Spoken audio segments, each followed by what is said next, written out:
Does everything sound pretty normal to you? I sound super bassy, but what else is new? So that's normal? I don't know. Who cares? Yeah, I asked if everything sounded normal, not what you sounded like. Man, Big T is on one today. You know what I'm saying? I don't want. There's just so many variables, like the cable running in there. I'm like, is that? Life is just a bunch of ever-changing variables. Oh my gosh, unpack that, please.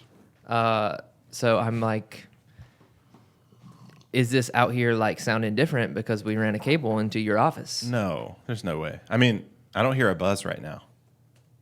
Listeners, do you hear a buzz? Comment, like, subscribe if We you want to do. hear from you. Yeah, just smash like if you hear a buzz.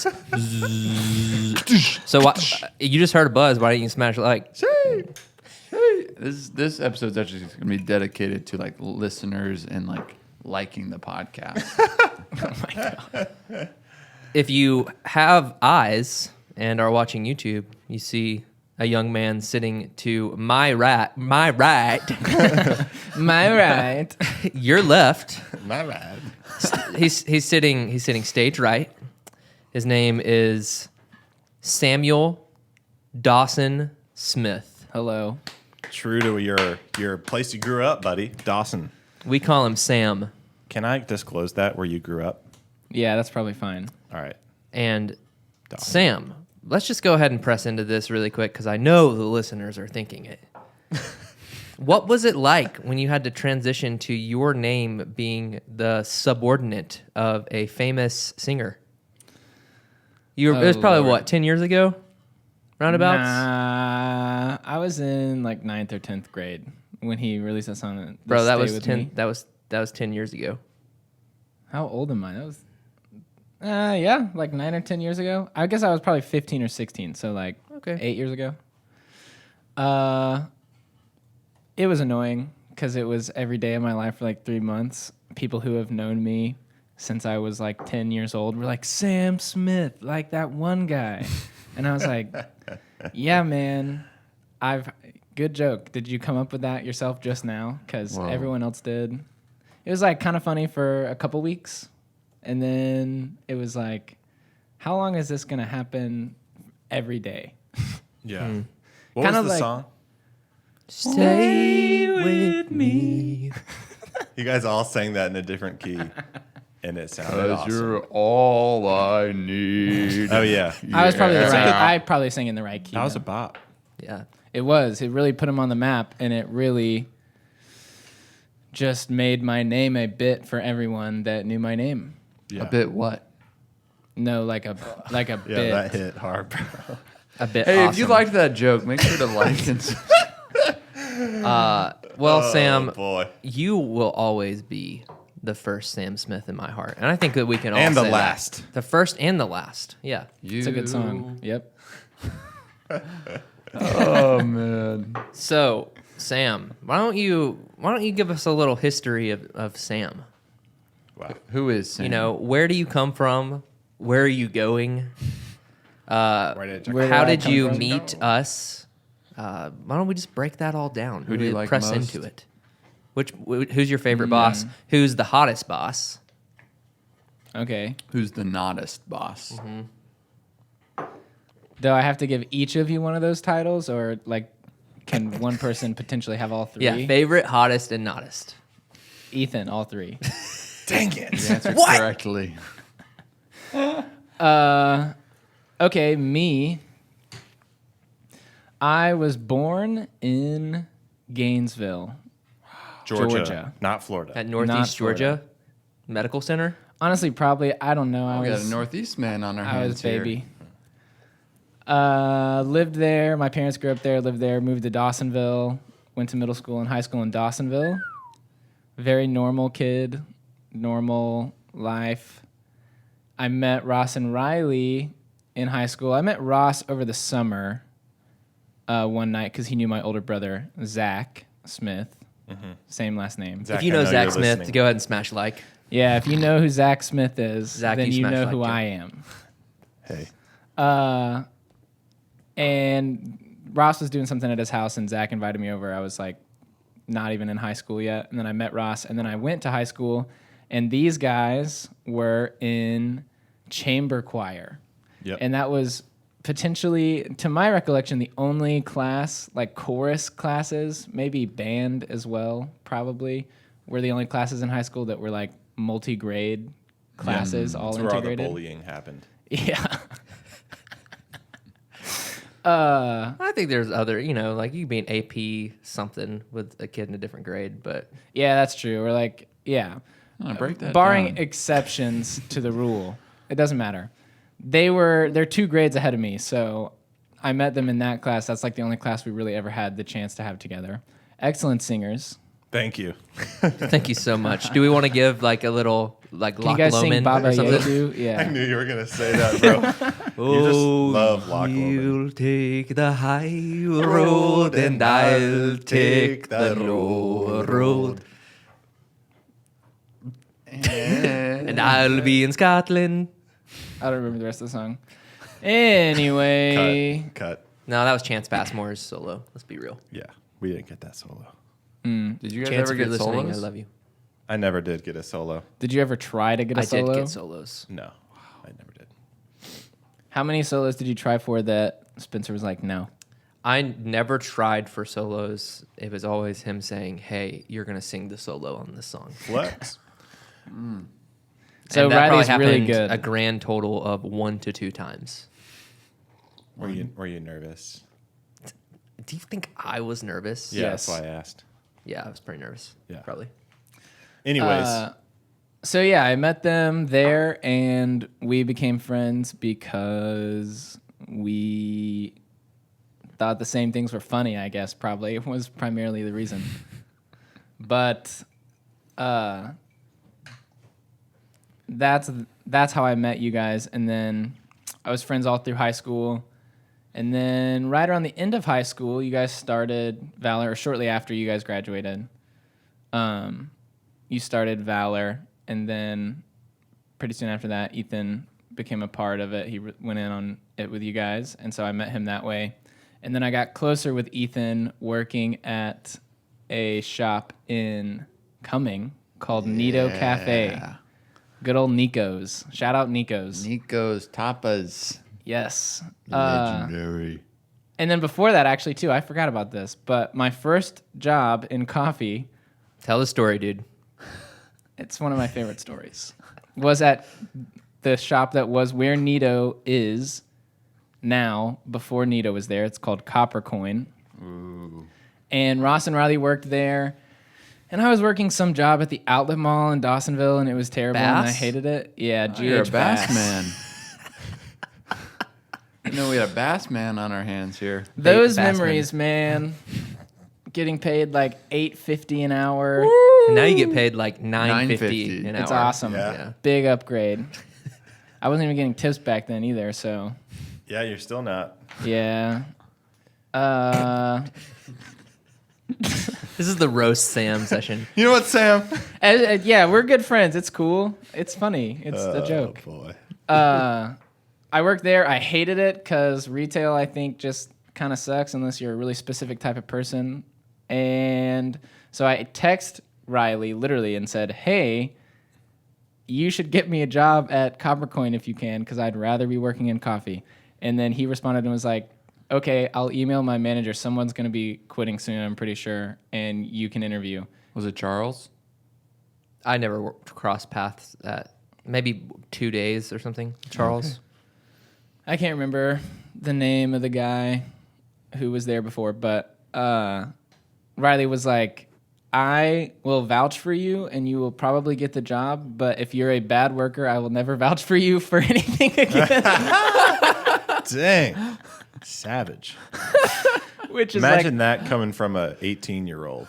well, yeah. An angsty 18. Well, I was like Just so freshly angsty. 18. You value your word.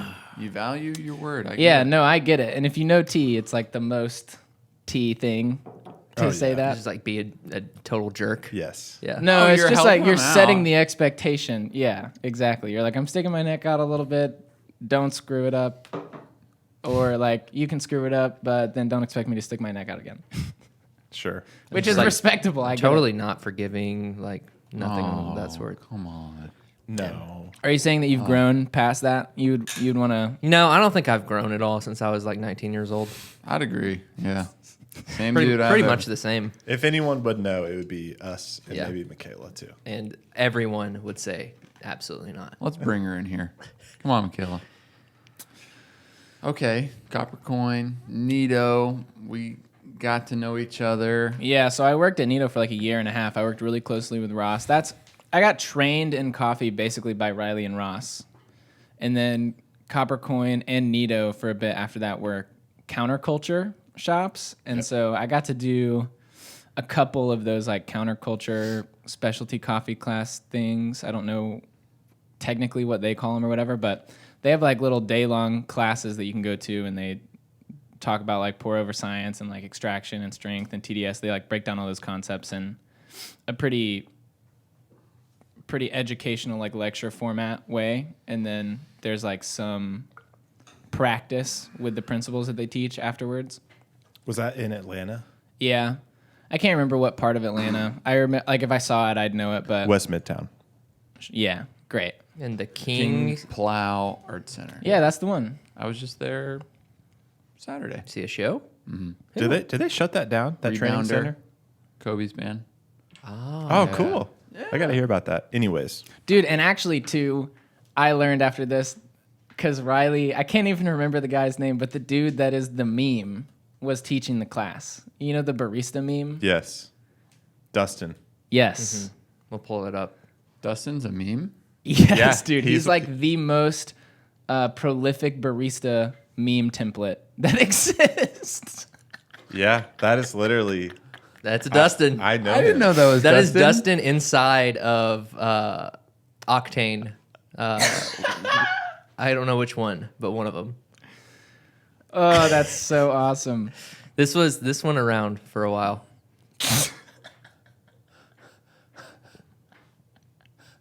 Pretty good. Oh, Pretty man. good. Happy. Oh, Yeah, there's a man. lot of little nuggets to find in Google Images. So really for the funny. listeners, we're looking at a picture of a gentleman wearing a deep cut V-neck. He's got a plethora of ink.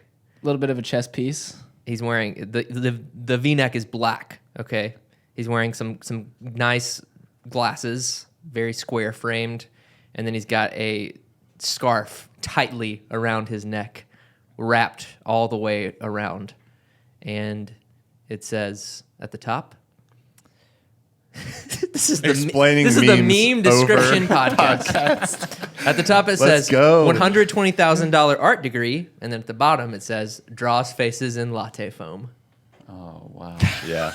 It's actually called microfoam, but It's what we do. Hey, It's who true. we are. Who doesn't have an art degree that works at Valor? You know. Me. No, I got one. I think we all have one. So yeah, Ching. I did that class. Riley ended up being like, yo, you know that guy's a meme. I had a good LOL at it. And then I worked with Ethan and Ross for like a year or so at Nito, got really close with them, like in a working format. And also it was just a really good opportunity to like experiment with coffee and like really hone a skill in a lot of aspects with it. And it was a lot of fun. I was really drawn to it. Like, the science of it always felt like nerdy, and I'm pretty nerdy, but it's like it could be just about as nerdy as you're willing to make it, which I learned like in part from these guys and then also in part from all these classes and stuff. And so I got to really just like dive into that world and really start to experience like excellent coffees that were brewed excellently. And then on top of that too, man, just loving people, like getting to interact with people and like put a smile on someone's face, get to know someone's name. It actually makes it a lot more fun. And then also being able to take pride in the thing that you're handing them and not be like, I don't know, like it might be bad, it might be good. It like felt good to be like, it's nice to see you, and here's like an excellent thing that I know is excellent. Yep. And so then it's like I graduated high school, was working went to college at UNG for a year and worked at Nido. And then I moved to Atlanta and continued to go to college at Georgia State. And then Go Panthers. Yes. They're very You didn't say go Nighthawks though. well. You missed that one. Where's my head? There. Anyway, I'm sorry. I'm just kidding. Did that. I worked at a restaurant as a waiter for tables, like serving tables, and I was like kind of drawn to that because I couldn't find a job in coffee. I tried to get hired at a bunch of places, but I was like 19 or 20 or something, and just trying to get someone that would hire me while I was also in school was just like not happening. Mm-hmm. So I got a job waiting tables. It sucked also. Dude. And so I did that for a little bit of time. It was good money, but also just with school, like the hours, like having to stay up super late and like close a restaurant out on the money nights on like Thursday, Friday, Saturday. It was just like brutal. Mm-hmm. And so it slowly drained me, and eventually I just like found another job in coffee at a shop called Cold Brew Bar, and then I worked there until I worked there from like 2018 sometime, July or August of 2018, all the way up to May of 2021. And this whole time I was like in school, working, had a lot of fun at that shop. Atlanta's a cool place. The people are cool. And also the people, when I moved there, were way nicer than I expected them to be, which was refreshing because I kind of expected to have to be, like, mean or something because I'm, like, a good old Southern boy from Dawsonville. Yeah, you are. And everybody's, like, knowing everybody. And in Atlanta, most people are strangers. But they're still very hospitable. So that was fun. Worked there. Stayed in touch with the guys at Valor. And then I noticed that Valor was hiring. Uh-oh. Yeah. And so I was contemplating like whether or not I wanted to apply to that job or not, and I decided that I did want to. And so then one day I asked Ross if they were still hiring, and he was like, yeah, email me at my work email. And then I did, and then I got interviewed, and then I got hired May of 2021. Not this past May, but last year. And now we're here. I've been working here. Do you want me to elaborate on my position here, or because I can keep talking? Do you want to press in at all about your interview? Yes. I don't really remember the interview as much. I just remember my emotions surrounding it because it's like when you go through interviews here, it's like a two interview process. And I had like my first interview at 8 a.m. on a Wednesday morning or something. And literally at the time, I think what it actually ended up being was there was debris in the charger port of my phone case. It was the debris, dude. Oh, yeah. I forgot. Goodness. No, I've actually never told you guys this, so. No, I know that. I just remember the part you're about to say. Oh, okay, I see. My phone would only charge like, I wish I had a cord, but I would have to like hold my phone. It's fine. It's really okay. No, someone go really get it. okay. It's really okay. I would have to just wrap the cord around my phone so that it was like pulled really tightly, and then it would charge. So my phone was like not charging, and I didn't realize that it was just dirty because I didn't use my brain, I guess. Yeah. And my phone died overnight. My alarm didn't go off. I woke up at like 7:40 a.m. like trying to get my phone to turn on. Like freaking out. And I'm living in Atlanta. My interview's in Alpharetta, so it's like 35 minutes away. And I finally get into my car, and like my phone is plugged into my car charger, still dead. And it's like 7:50. Oh, man. And I get like 5 minutes up the road, my phone turns on, I call Ross in a panic, and I'm trying to like play it cool, and I'm like, he answers, and I go, hey man. I was like, My phone died and I slept through my alarm, but I'm like up now and I'm on the way, and I'll be there at like 8:30, 8:40 if you still want to do the interview. And he was like, I actually have other stuff that I have to do, so we can just reschedule it. And I was like, Savage, man. I remember that. Yeah, who's the jerk now? and I was just like, dang it. I am probably not going to get this job now because that is ridiculous. That's the worst thing you could possibly do. And so then we rescheduled it, and I was 15 minutes early. And the interview went well. I can't remember who was in my first interview. I can't either. And then I think my second interview was you guys and Mikey, right? I was in one of the interviews. I don't remember which one. But first interview went well, and it was like, I mean, the first interview also just because like you guys know me, it's more of like a feeler interview of like culture fit type of thing. Like, I mean, I don't know how much of your hiring practice you want me to disclose or whatever. I don't think it. We're an open book, man. All right, great. Kind of. So it's like under that pretense of like knowing me, you've worked with me, you know how I interact with people. So it's that interview. I didn't know that that's what it was entailing, but that one was pretty concise. And the second one was more like elaborating on what my role in the company would be and like the vision for it and like what that would look like and if that was something I was interested in or not. And it was really interesting. And a lot of it just ended up being like taking stuff from you guys so that you're freed up to do more like big picture or like admin or owner. Big picture. Like Ross is the big picture guy. Yeah. Oh, so You know what that means. But I took a lot of stuff off of Ross's plate right off the bat. Yeah, you did. Like 16 hours of work a week.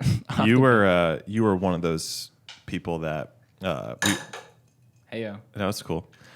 We've done this a few times where we want to hire someone for the roastery side of the business, but the roastery like wasn't at a place where we could hire someone full time to the roastery. So Yeah. we brought you on. Was it like 3 days at the cafe and then 2 days at the roastery? I think I was working like Monday to Friday at first.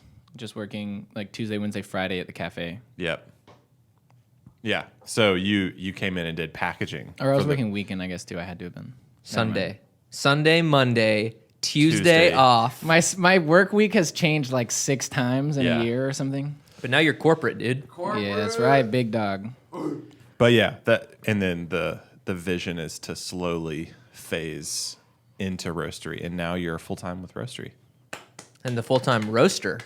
Yeah. I just want to interject here. If you're listening, just know if you're late to your interview, we'll still hire you, like for sure. That has nothing to do with it. Unfortunately, that is not true, That is not true at all. and I have stories. Stories, we all got them. Amen. I was surprised, honestly.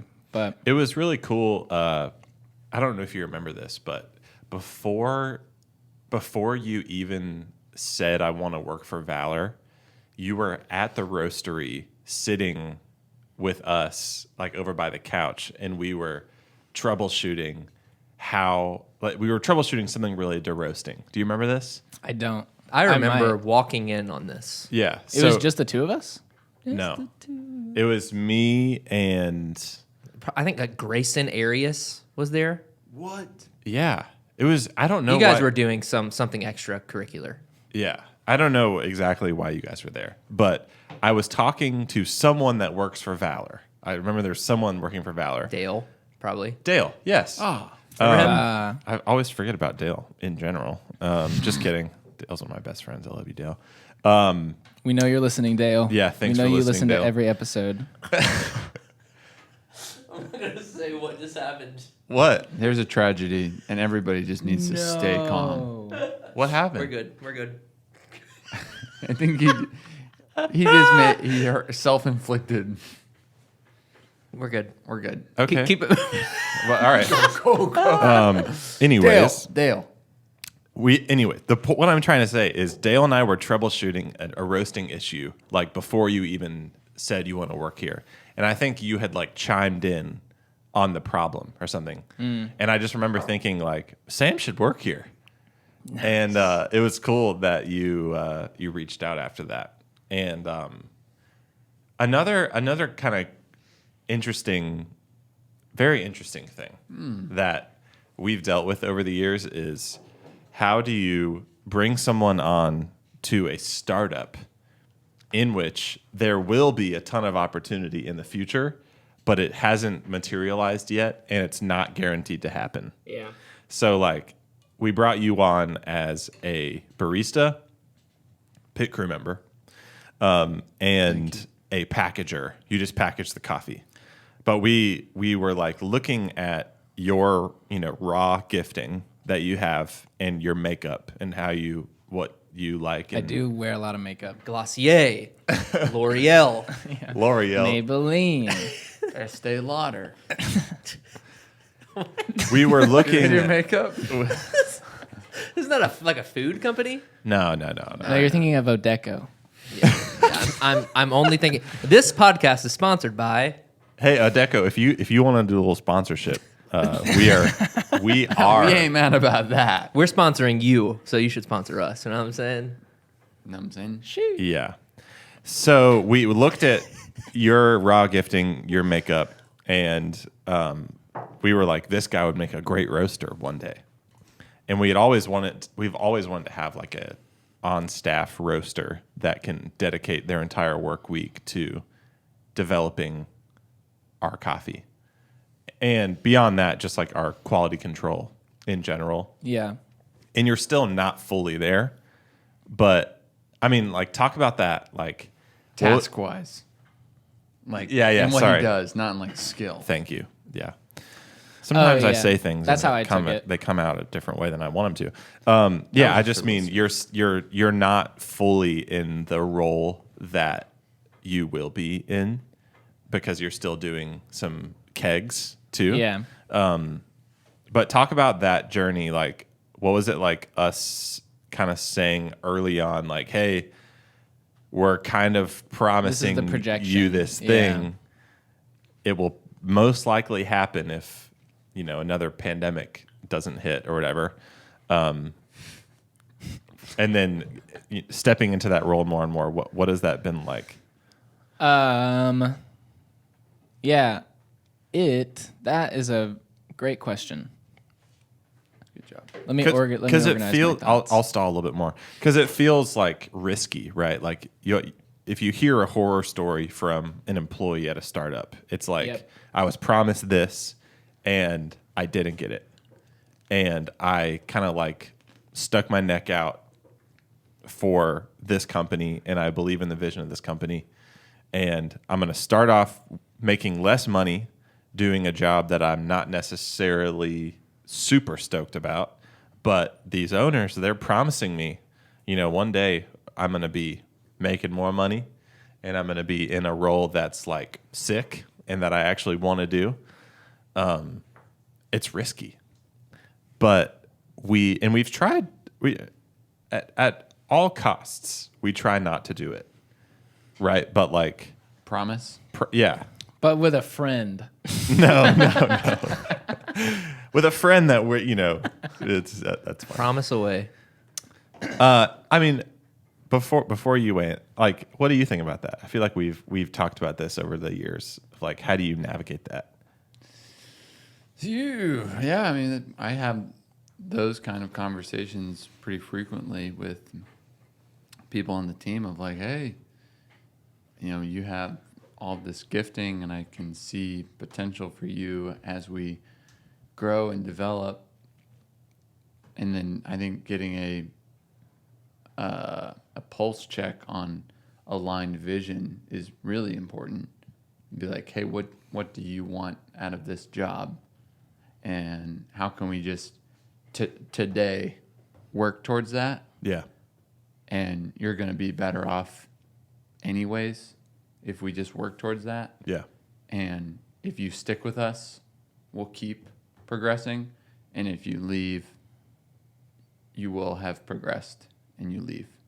But it's not like in 2 years you're going to be managing 3 cafes and making Right. $120,000. Yeah.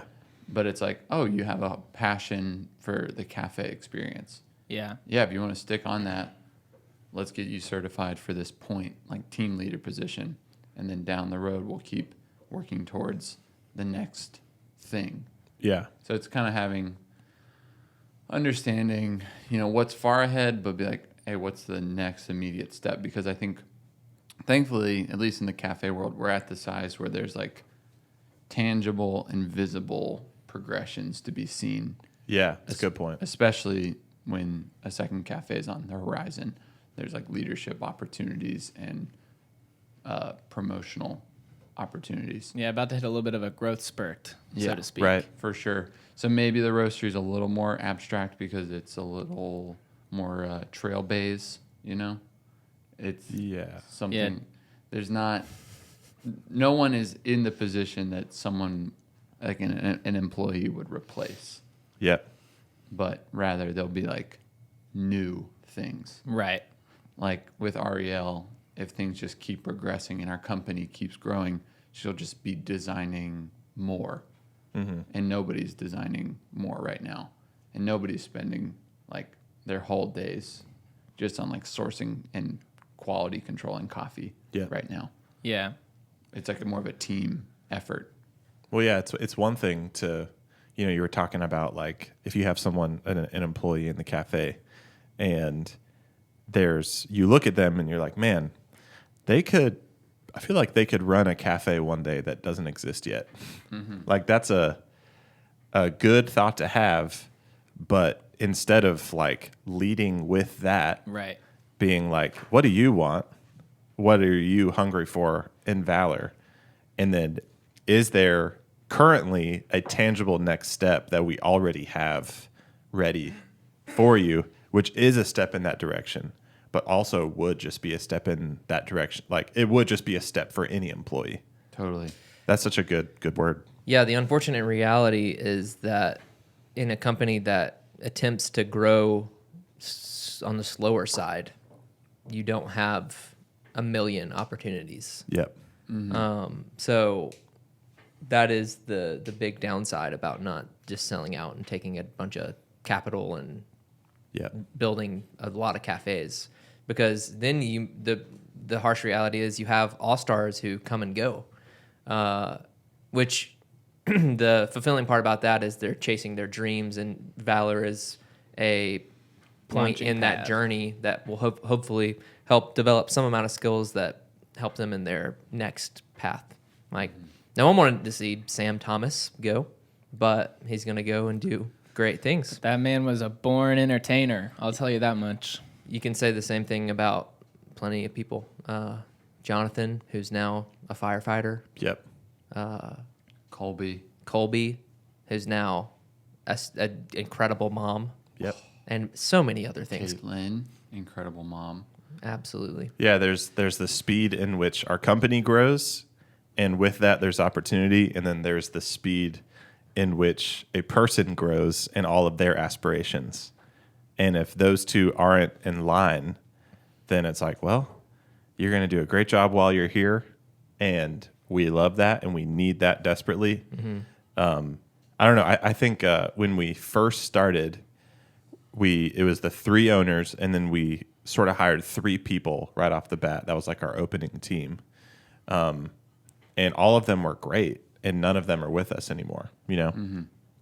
And I thought like these three people, they're going to be with us until we're, 10 years into this thing, because Mm-hmm. they're just so aligned with who we are and who we want to be. Like who they want to be is the same thing that we want to be. So we might be good, but that didn't happen. Mm-hmm. And it's just always I think about that a lot. Like where's our team's aspirations? What is the timing of all that? And then versus like what opportunities do we have to like keep them basically? Yeah. Anyways. Great stuff, guys. Very elucidating. To answer Very your what? question, Yeah, by the way, Sam has a degree in neuroscience. So. Not Almost. quite. I have one class left. Really? Yeah. I didn't know that.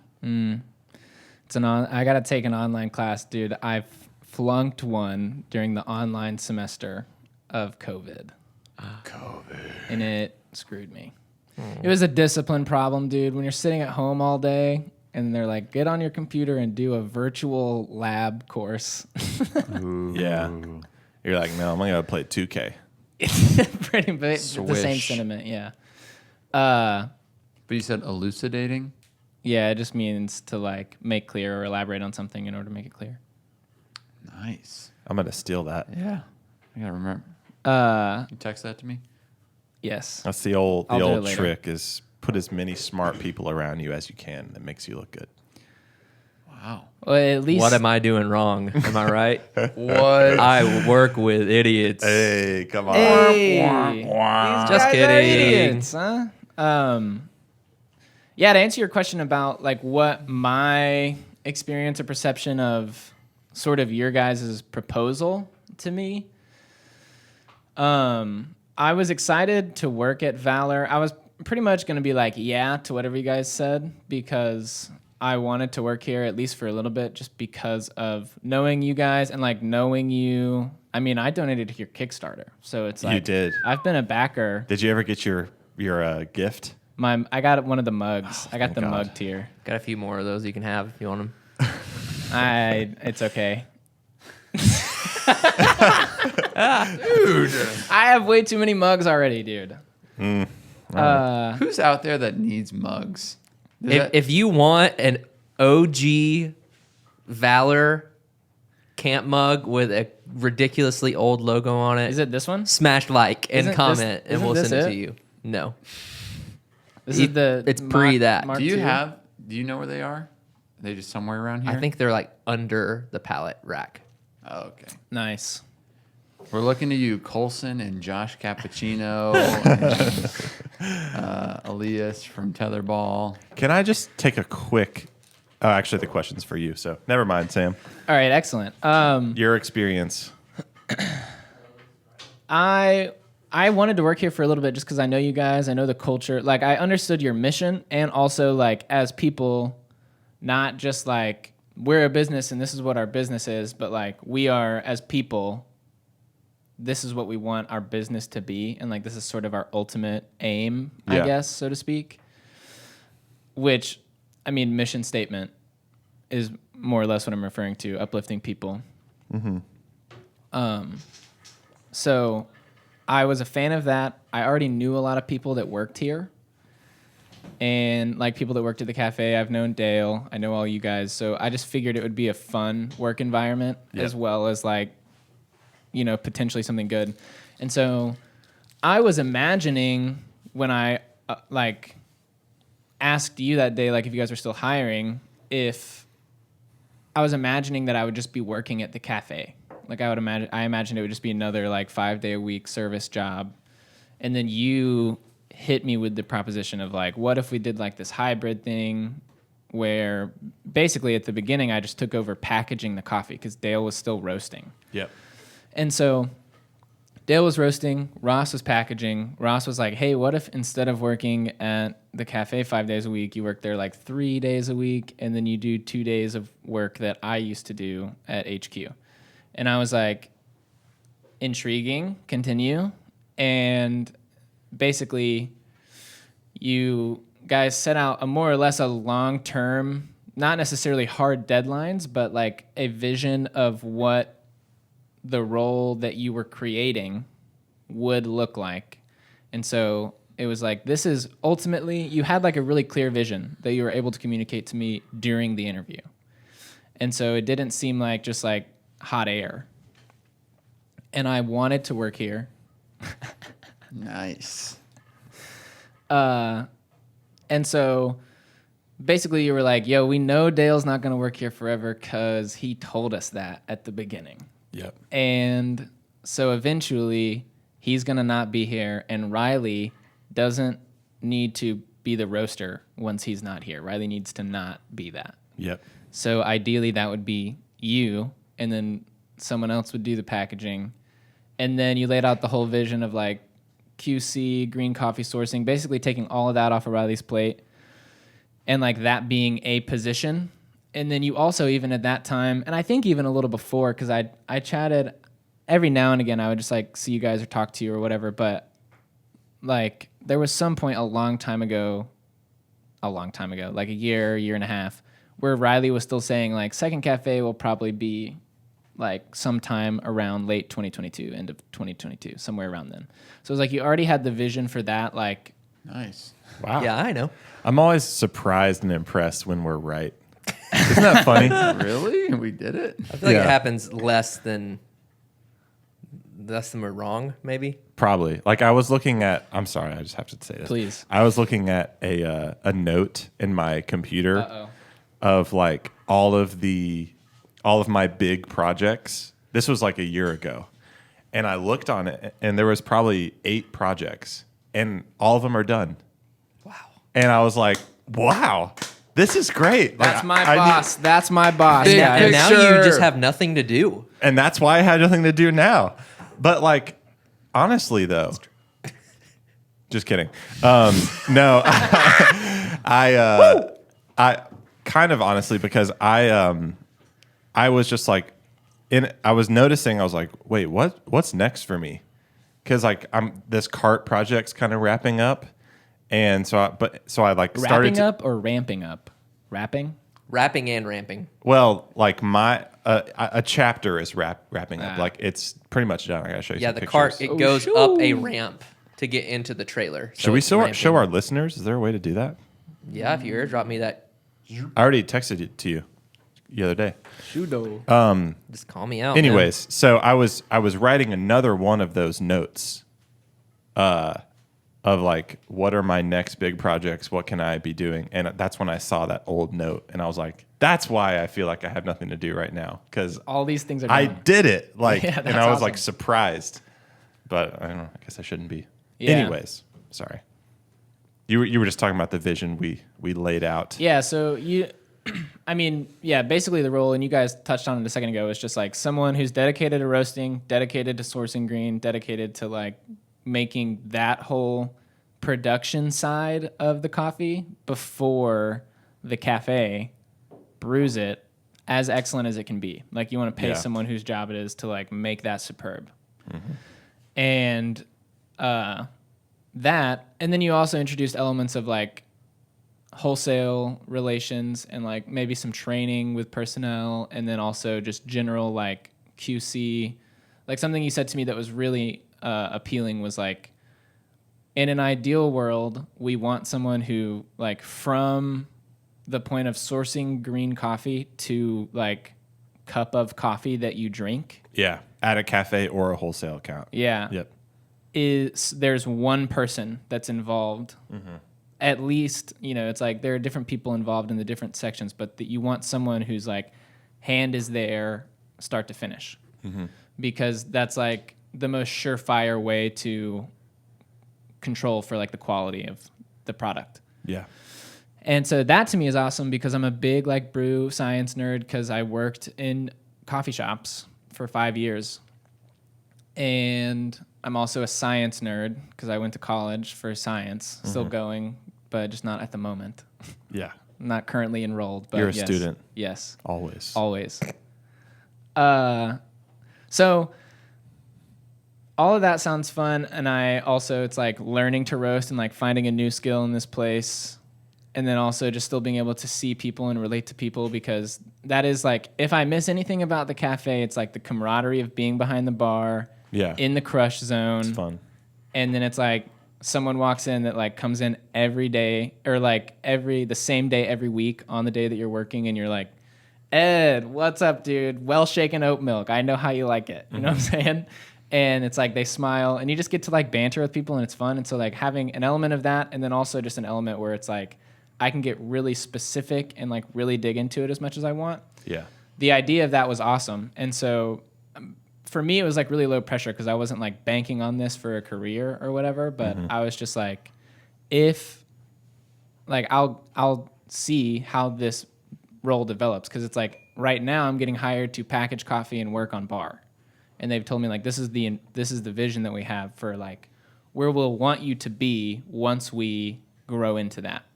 And I think that's pretty close to how you phrased it as well. And so I was like, yeah, I'll see how it goes. And then as a consequence of that, of like my position growing as the company grows, my work week has been so turbulent over the last year. Yeah. You've always been such a champion about like being flexible. It really is such a huge value in a startup. Mm-hmm. Well, I appreciate it. Yeah. I don't really have anything else that I have to do. So it's like, Other than be awesome. yeah, but And that's eat more, food. that comes naturally. So Hey, you got to eat. The cart pictures are live if you want to take a look at them. Yep. We decided to ramp back up the cart, everybody.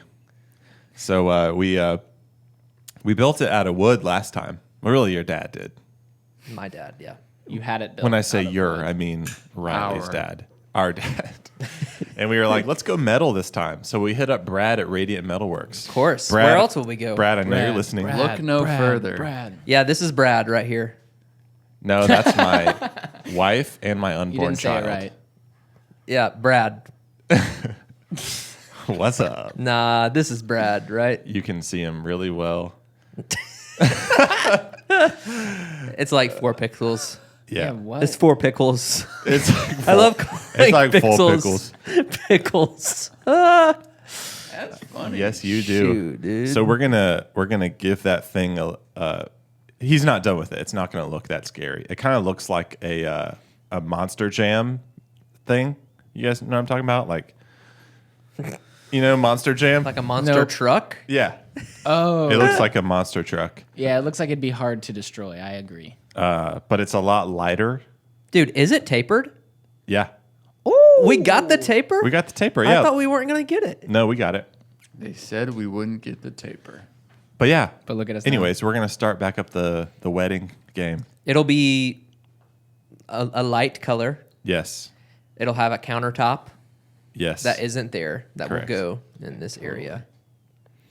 And it'll probably say Valor. Valor on it. We'll just What is get. it? Coffee sometimes, right? Coffee sometimes. It'll be the Coffee coffee sometimes sometimes cart. mobile unit. Yeah. Ariel's gonna paint Valor on there. Ariel, I know you're listening. We need I'll- to add something to your to-do We're list. gonna need to have a chat about your workload. Your And, vision. anyways, so we're Indeed. excited about that. That's super sick. Yeah, I'm also excited about that because I want some priority dibs on some of those gigs. Yeah, man, you got it. Sick. You and everyone else, man. It's a hot commodity. Yeah, Yeah, but they our- all get to work on bar all the time. That's what I'm saying. We act. Whoa. Our idea with it is when we first started. I'll be really transparent here. Why don't you? When we first started doing events, we had no where to do events, and we would be like, "We'll do it for 2 hours, $300, $300. and we wouldn't make any money. We would profit some money. It I would wonder go if we ever straight into the lost business. money from an event. Oh my gosh, for sure. Well, you're paid in publicity, so Exposure. yeah, Paid in publicity. Yeah. exactly. So now, as we advanced along, what? I don't know, Ethan. As we advanced, Crazy. we started charging more and more And more. to where I think at More. the end we wouldn't really do an event for less than what, 1,300. At the end, it was like we never did something less than 1,000. Yeah. 1,000 was like our Event minimum. But we still didn't, it was still the three of us or maybe an employee working it, and we didn't take any Money. money. from Yeah, it. I think Then we would take we would like pay the employee, but I think we would like take $60. Yeah. Yeah, that's for something I some forgot of to the mention. events. so it still wasn't very profitable. With this unit, we're not really going to do events for less than $1,800, $2,000 because we want to be able to pay the 3 people it takes to man it well, and honestly, we just give a pretty dang good product at these things. We're really confident in it. And we want to beef up our options too, as Absolutely. far as kegs, and but just requires more manpower, more time beforehand. Just a nicer thing. Absolutely. So we're excited to do it, and it'll be cool for our employees because they'll be able to all make like some good money to go do an event. $900. Yeah, like $1,000 a piece. $1,000. Yeah. Yeah. Well, one person's gonna have to do it all the time, and they're gonna make like $400,000 a year. Yeah. Yeah. That's me. $430 million a year. Yes. Yes. Coffee is not cheap. Okay. Dude, these days, Call it $5. Yeah. Call it $5. Yeah. yeah, let's. I'm sorry. Yeah. What? Oh, I was just gonna say let's call it $5. Okay. Yeah, that sounds really awesome. Yeah.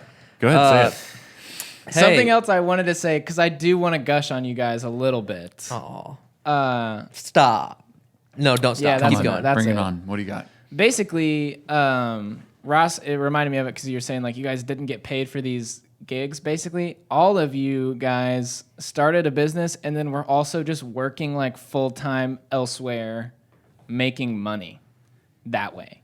So it was like you were spending like anywhere between 25 and 30 hours each for Valor and then working like 40 hours or 35, 40 hours like making money.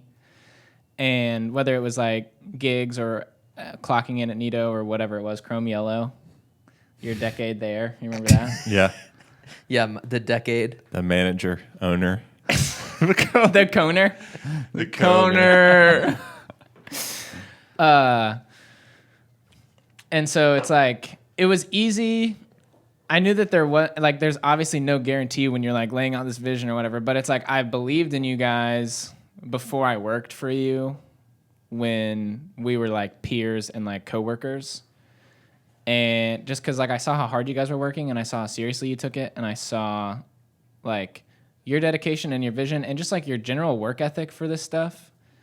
And just like the amount you guys were just reading on top of actually working in order to like learn and do the stuff. I was like, these guys are gonna be successful. And so I was like 18, 19 or whatever. And it was just like, this is sick. Cause it was cool too, because you guys were my friends and it's just cool to see people that like you care about like really succeed and like dedicate themselves to something and like work your butts off basically for like 4 years, like just working. Yeah. I'm still building the muscle in my posterior. Yeah. You know, it's still not there, you know. Ross just said posterior. Do you guys know what that means? Something about the butt, Yes. the bottom. Work your butt off. Yeah. Come on, guys. Keep I got up. Keep up. Oh. So it was like when you were offering that to me, it was pretty easy to believe that it would happen because it's like, and I wasn't putting like any kind of hard deadline. I was like, we'll see how it goes. And I'll just like, you know, every 6 months to a year, I'll think about like, how has my position changed? How have I grown? How have they delivered on what they've said? Yeah. And so I've kind of done that, you know, within myself. And then also we have monthly health checks. And so I get to tell my boss how I feel about it as well and how I think it's going. And you can be really like transparent and really candid. I'm glad we were able to knock that out today on the show. Yeah, for sure. Yeah. Just kidding. And so Come on, guys. You guys aren't laughing at my jokes. They're funny. That's my thought. You think the listeners are laughing? I just can't hear They're them. like, I think they're still on the posterior. They're like, what? They paused and had to. Yeah, they're like, babe, get in here. You got to, let me rewind this. You got to hear this fire joke. You just said posterity. Ross boy. Tippity Tap Walters. but yeah. So That's super sweet, Stripes. thanks, Thanks, man. buddy. Thank you so much. Sam, I heard that you prepared something for us today. Yes, I have a little bit to talk about. I don't know. You'll have to just tell me.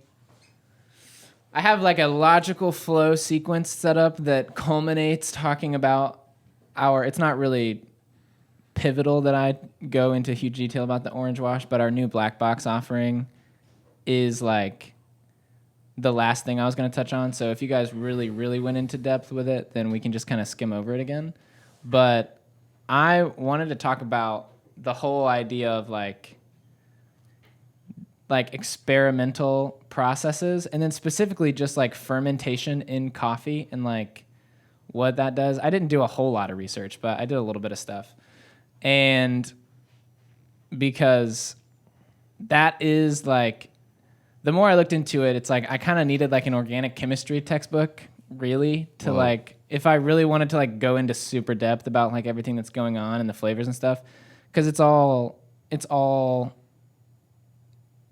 like metabolic processes in yeast and bacteria is like what the fermentation thing does with coffee in general. But it's like the whole anaerobic thing is the new, I can't remember which one of you guys said it, but it's like anaerobics are the new natural coffee, like natural sun-dried. I remember, I'm sure you guys probably can remember too, like pretty close to the first time you had a natural sun-dried coffee.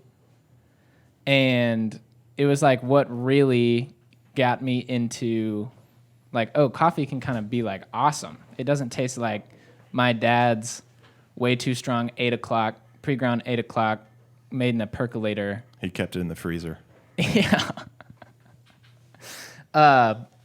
But yeah, do you guys remember the first like natural coffee you had? Yes. Do you remember what it was called? Booze. 1, 2, 3. Buzira Guhendwa. Can you spell it? BUZIRGUHDWA.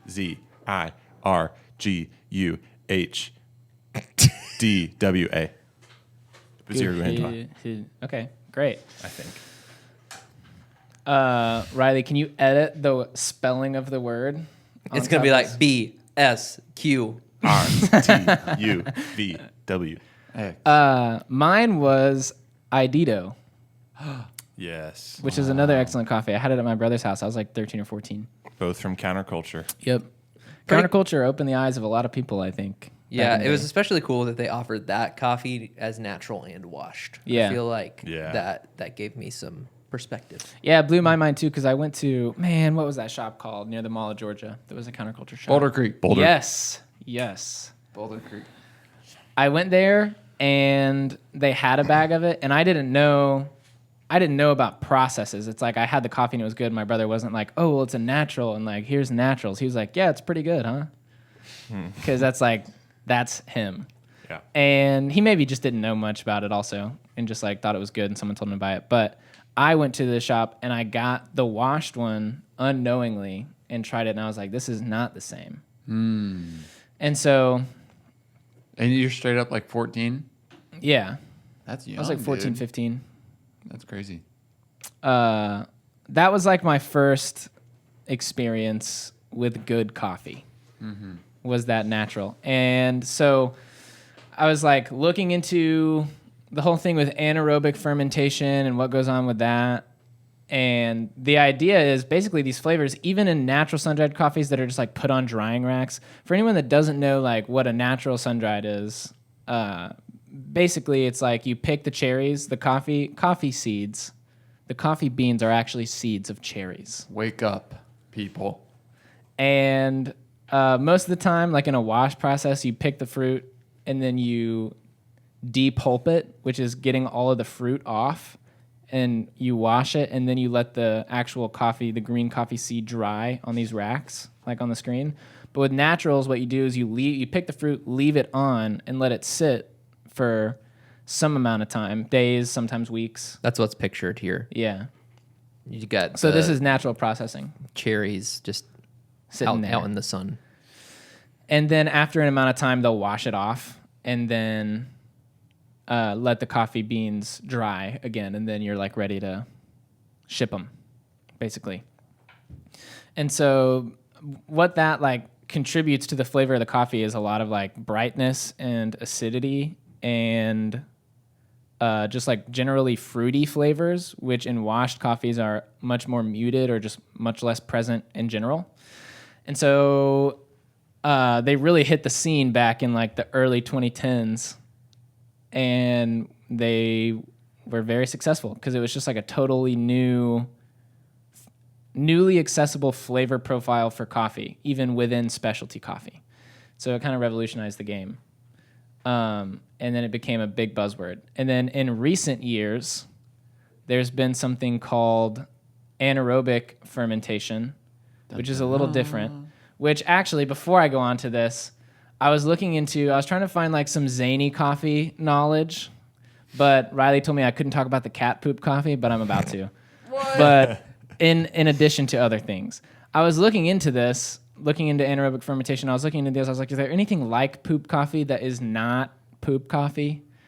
And there is one. There are monkeys in India. Do you know about this one? I think they're called rhesus or rhesus. It's RH, either USES or ESUS. Monkeys. It's a species of monkey. And they live somewhere where coffee grows. They eat the cherries and then spit out the seeds, and then enzymes in the seed cause certain like fermentation processes to occur that impart like specific flavors. Like from the spit of the monkey? Yes. The saliva of the monkey affects like how the coffee grows over the course of time, and then they wash it and they dry it, and it makes it like it's similar to the whole acidity, funky, like fruity thing, but they just don't actually swallow it and pass it. It's God's green earth. Hallelujah. It's almost like they're eating it like a cherry. Right. Exactly. So do you think those monkeys are in captivity and then they have like a graded floor? You mean like a zoo? No, I doubt it's like a zoo. I doubt it's a spectator thing, yeah. I would bet yes. I couldn't find anything because I did try to look into that. I would think Mr. Funny Guy today, huh? if you were going to industrialize it or like try to make like streamline that whole process, because I'm sure like a long time ago it's just like follow the monkey around, pick up the ones that it spits out or whatever. Now it's probably like much more like sad. Well, that's definitely how the cat poop coffee is. It's sad. It's like a force feed kind of thing. Ooh, that's like foie gras. Yeah, I was thinking the same thing. Yeah.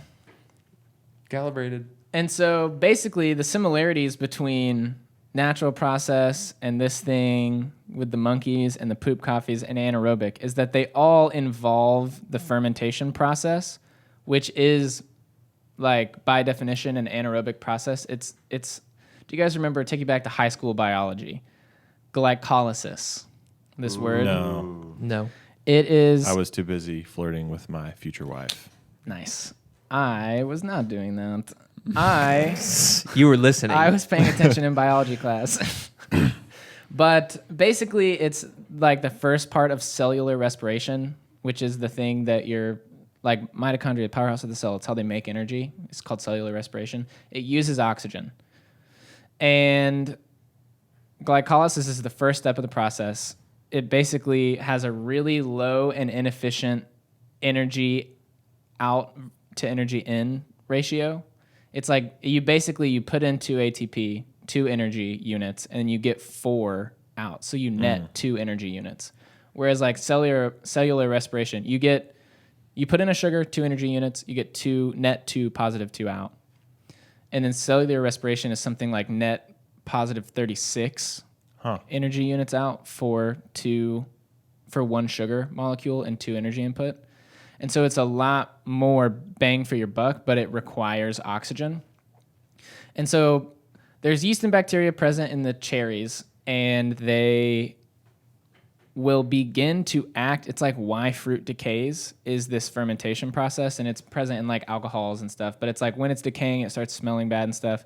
It's fermentation. And so even though there's oxygen in the air, there is an amount of this that goes on that doesn't use oxygen, because bacteria and yeast can do both. Like honestly, yeast cellular respiration is the same as like human cells, but it will just do this glycolysis thing. And because like there's not a lot of oxygen present within the flesh of the cherry, it will ferment a bit. So you're telling me that all fermentation, in a way, is anaerobic fermentation? Yeah, the chemical process of fermentation doesn't use oxygen.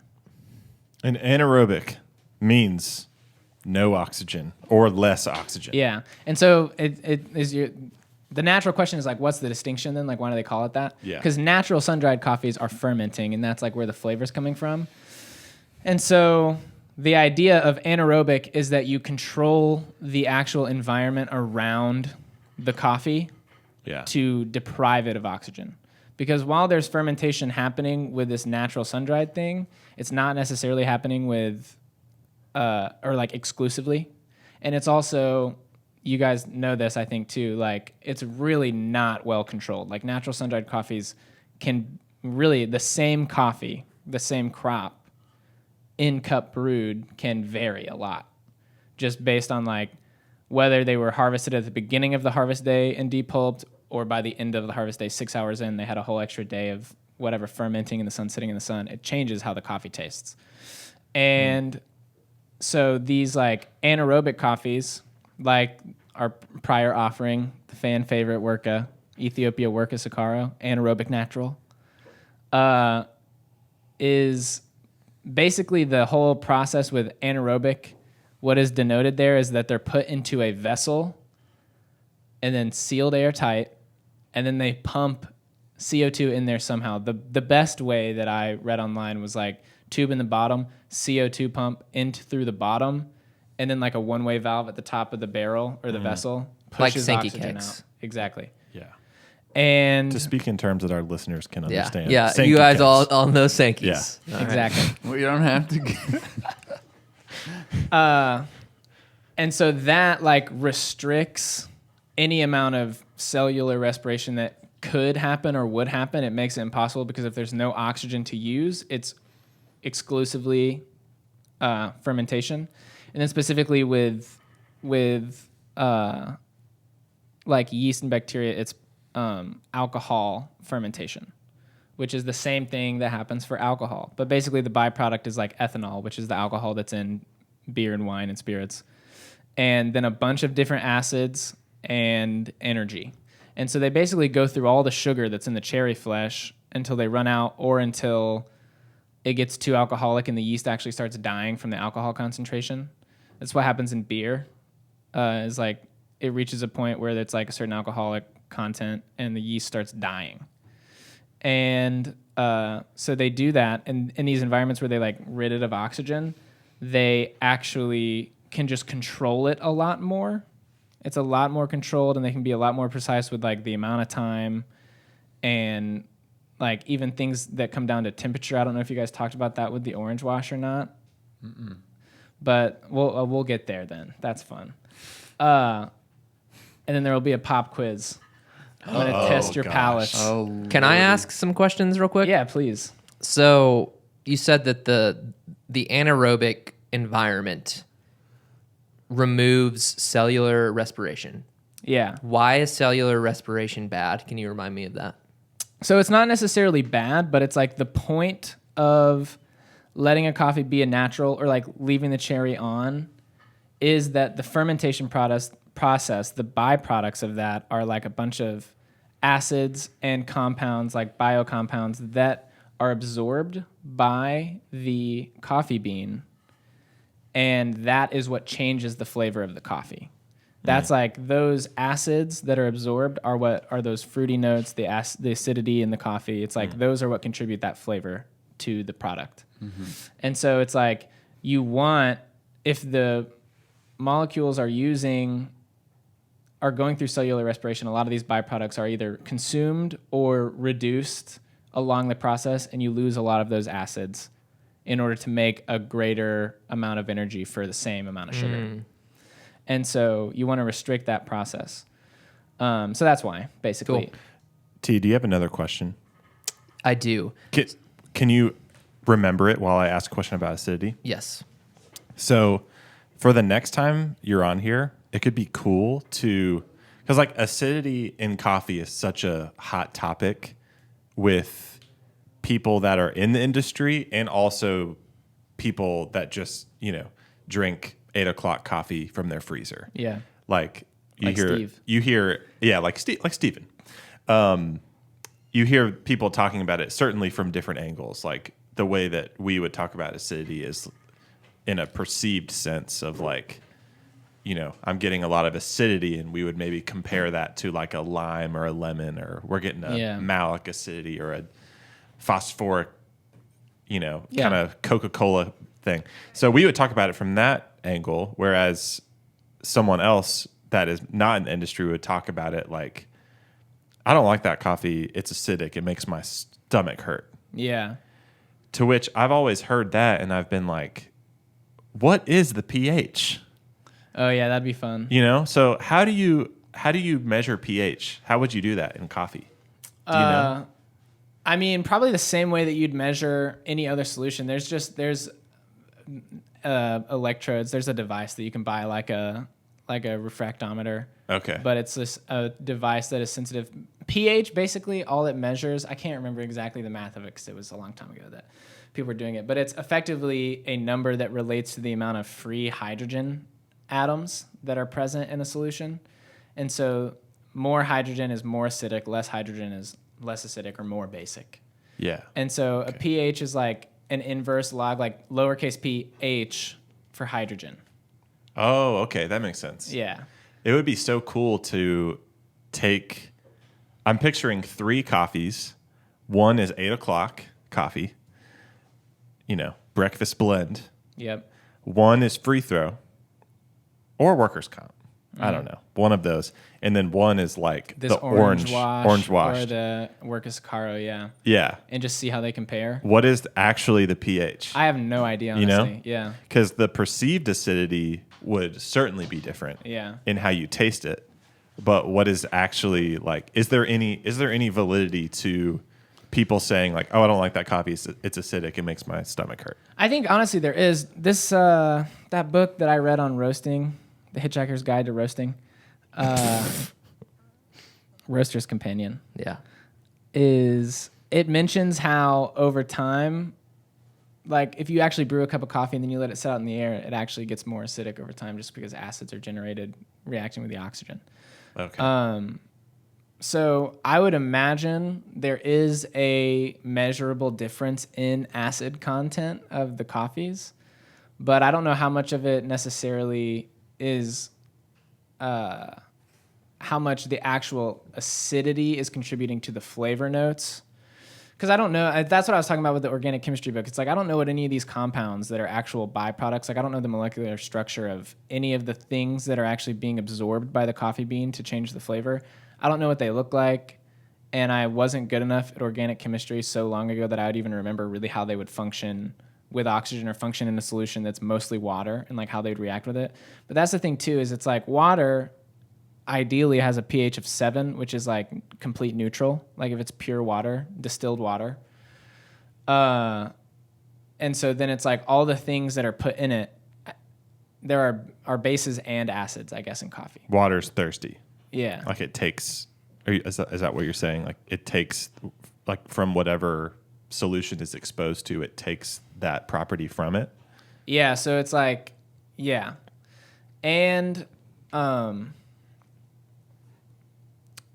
like the compounds. It's like you talk about aromatic compounds. That is a class of chemical in organic chemistry that's just like a carbon ring molecule with whatever added around it. Sometimes nothing, sometimes whatever. But it's like I don't know what any of the aromatic compounds that are byproducts of the fermentation that would take place with whatever species are present, whatever species of yeast and bacteria are present in the fruit. I don't know any of that, but it's like you literally could. It's like organic chemistry, like field day. There's a bunch of questions that I was Googling and like trying to find some answers, but Yeah. I just think there's probably not anyone with enough of a base of knowledge to like actually explore these things meaningfully that's done it yet. Yeah. Are you going to be the first?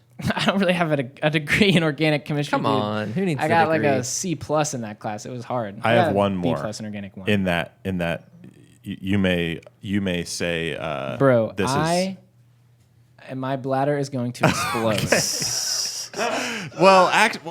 just kidding. Just kidding. Please go. I was trying. So I have another question, Sam. Yeah, what is it? It's kind of. I'm super curious. It's kind of related to this whole organic chemistry thing. I was at the cafe on Saturday, and I ordered a drip coffee, and I tasted it, and I was like, something's off about this, but I can't really put my finger on what it is. And I slowly started to realize it had the same flavor as like pre-ground coffee. like coffee that had been ground a while ago and coffee that was sitting, exposed to the oxygen. And I was like, okay, I'm picking up this flavor. And I start like looking around to see like, are they pre-grinding coffee? And I saw on the shelf they had like a filter full of pre-dosed, pre-ground coffee. And I was like, maybe I need to ask Ethan later, like, was this pre-ground? And in case it needs to be said, this is in no way a dig to our team at all. Oh, no. Never. Never. And we sound sarcastic not because we're sarcastic, but because we're serious. Amen. Yes. Yeah, it's in no way a dig that they were within protocol by for doing sure. this. This was more of an analysis of the system itself. Yep. But anyways, so I was like thinking as we're talking, is there a way to scientifically analyze on a chemical level like a coffee that has like what is that flavor present? That's what I want to know. That's like the thing in What's question. the difference? Bro, I mean, there's a way to do it, but it's probably like multi-million-dollar equipment. Like universities write grants to get paid to have equipment that can do this kind of stuff. Well, let's get it going, man. I mean, Let's just get in bed with a university. yeah, like what were you, Harvard? I couldn't tell you like chemically exactly what's going on, but I do think I mean, if I were to freshen up on this stuff, I'm sure that it has something to do with like being open, like surface area, being exposed to air. I wouldn't be surprised if, especially now that it's like a little warmer in the cafe, and also if they sit in the basket in the brew chamber in the filter, if that gets like above room temperature, like Moisture 80 and heat. degrees, moisture, heat, Yeah. probably starts something. And I'm not surprised at all, because I do know what you're talking about too, that like papery thing. And it's interesting. It's a good point because I had never thought about it, but I had noticed there was a while when we first got this Costa Rica, I was just like underdeveloping it a little bit, and I started roasting it a little bit more, and it started tasting awesome. And then there was like one day I noticed that it didn't taste as awesome, and I was like, I guess I messed up the roast or something. And so I'm like paying attention to that stuff, and I wasn't convinced that actually was the cause. And I was like, I wonder what that is. I wonder if it's like something with the brewer or what. But that would make sense, especially if they sit out for longer than like a few minutes. Yeah. Because just degassing in general, more surface area, and like grinding and agitating them and moving them around and then putting them in a moist environment and that's a little bit warmer, it's just going to cause stuff to happen that is not as controlled, basically. Yeah, and it's oxidizing. Like it's degassing, and the gas is what? CO2? Probably CO2. I don't necessarily Yeah. know even. I could find out for next time. It's degassing, and it's oxygen is making it give up its flavor. Yeah. Like that's the enemy of any Right. organic material is like time and oxygen. Like The universal reducer or something. yeah, which is like why oh man, this is good stuff. I care about this so much. Like we did this is kind of an interesting story. Whole Foods, I know you're listening. They Machine. Todd the Machine, baby. So basically, to work with Whole Foods as a coffee provider, you have two options as it relates to shelf life and how you work all that. You can either nitro flush your bags, or you can not nitro flush your bags. And what it means to nitro flush your bag. Yeah, everything's is- a binary if you think about it. Amen. Wow. Easy. You have this special sealer, and how it works is you put the bag of coffee under the sealer, and the first thing that happens is what's so funny? Dude, I was just laughing at the fact that no one thought that joke was funny. I thought it was funny. Anyway, The dude, best I was just jokes- trying to maintain my composure because I was laughing at myself not getting laughs. Yeah, the best jokes don't get laughs; they get respect. That's right. Anyways, so I respect that. the sealer shoots nitrogen gas. You have it hooked up to a nitrogen bottle, shoots it in the bag. The sealer keeps the bag closed, holds the nitrogen in there, and then sucks out the nitrogen, and with it, the oxygen. Because anytime nitrogen goes into a bottle or bag or whatever, it displaces the oxygen. So the idea is to take away the oxygen in the bag real quick and then seal it. Yeah. While oxygen doesn't get back in Yeah. there. And then also just to add to, you kind of said this too, but it also at the initial part when it's shooting nitrogen in there, it's also purging because there's only so much space for gas. So it's like nitrogen is going in, a lot of the oxygen is initially being displaced, and then also the little bit of oxygen with nitrogen that's left is then like vacuumed out and then sealed airtight. Yep. So Whole Foods says, okay, if you nitro flush your bags, we'll give you a 90-day shelf life. 90 days, 3 months basically for coffee. Which if you're a coffee person listening, you know, like the specialty standard is like 2 weeks, which I think is kind of bogus. I also think that we can talk about that a little bit too if you want, but Yeah, 2 weeks. I think ours is more like a month, especially for espresso. Like, freaking age your espresso. It's going to taste great. I agree. Anyway, so we started nitro flushing our bags because we just did. Like, we thought it would be better. And then one of the things I've just been most excited about bringing you on, Sam, is I always have these questions of like the thing I am obsessed with is there are the things that we do as a company to be excellent, but do they actually translate to the customer? Yeah. Like, we can do all we want to roast the best coffee ever. We can have the best processes behind the bar, but the only thing that matters is what does the liquid in that cup taste like? And then what does it taste like in 10 minutes? Like, that's the only thing that matters because that's what the customer is That's the experience. experiencing. Yeah. Yeah. At least of the product, but Yeah, of the product alone. And so we tested it. We said, okay, we are going to take a bag of our flagship blend free throw. It's wonderful. You should try it. it is wonderful. 75% Brazil PB, 25% Honduras natural. That's tight, bro. I haven't tasted it since the change. It's pretty good. I think you'd it's love a it. lot truer to what free throw is. Cool. We took a bag of free throw and we nitro flushed it, and we said, all right, we're gonna test this whole nitro flush thing. We set it on the shelf, and on that same day we sealed a bag of free throw that was not nitro flushed. So we had a bag of nitro flushed free throw and a bag of just like free throw with oxygen. Yeah, like in vacuum it. sealed. Right. And then I think we had a on the day that we tasted those two coffees, we had a cupping bowl of free throw that was roasted probably 3 days ago. Yeah. Or 2 days ago, whatever. Yeah. And so we did a taste test between like freshly roasted free throw, nitro flush free throw, and then vacuum sealed free throw with You oxygen. remember in the it. trick I played on you guys too? Yes.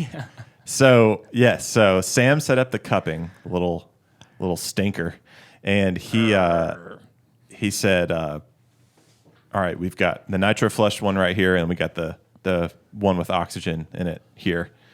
And I think we all picked the 3-month-old coffee that was oxidized, right? Yeah. We all thought that it was better than the one that was nitro flushed. Yeah. And they also were all under the impression that it was. I just assumed they're going to be inclined to want to like the nitro flush one because it's supposed to be better. That was so I'm me. going to switch them. Yeah, because we And were the the- ones that paid $1,000 for that sealer. Maybe more. So I Wrap was that like, up a few times. I'm going to just flip the nitro and the not nitro flush bags and see which one they pick. And then they all said the nitro one tastes better. And I was like, I agree. That one's not the nitro one. That one does taste better though. And it was honestly surprising. Yeah. I'm just going to say that I was a liar on that day. I totally thought the nitro one tasted better. Really? Yeah. The actual, Really? the true nitro. Yeah. The And I semantics of trying to talk about I went with the mob rule. The I, mob. I went with the mob, or I was just like trying to talk myself into the other one being better. Yeah. But But it was negligible. it was, and it was all so nuanced. Yeah. Yeah. Like, yeah. Like They were both sealed bags though. Yeah. Oh, yeah. I would wonder what an open air 3 month. I was hoping. Yeah. You were gonna It say probably that you tastes did like that. nothing. But we should. I haven't sealed a couple more bags since then, but I want to do it again just because it's like we have one data point right now. And Yeah. also there's like a discrepancy with the judges. So, Sure. I would also like to see it on like the Ethiopia. yeah. Yes. Like Gara. Yeah, or just whatever the washed Ethiopia of How the Whole time Foods. is. Yeah. Yeah, that Um, makes sense. Because I think people would care about the best tasting coffee regardless, but the person buying that coffee, the demographic will probably care and know a little more. If they bought The Ethiopia blend, in yeah. Whole Yeah, Foods. they honestly both, because we were gonna do it for 30 days was like the prescription. That was like our methodology, and then we just ended up forgetting about it for like an additional 2 months.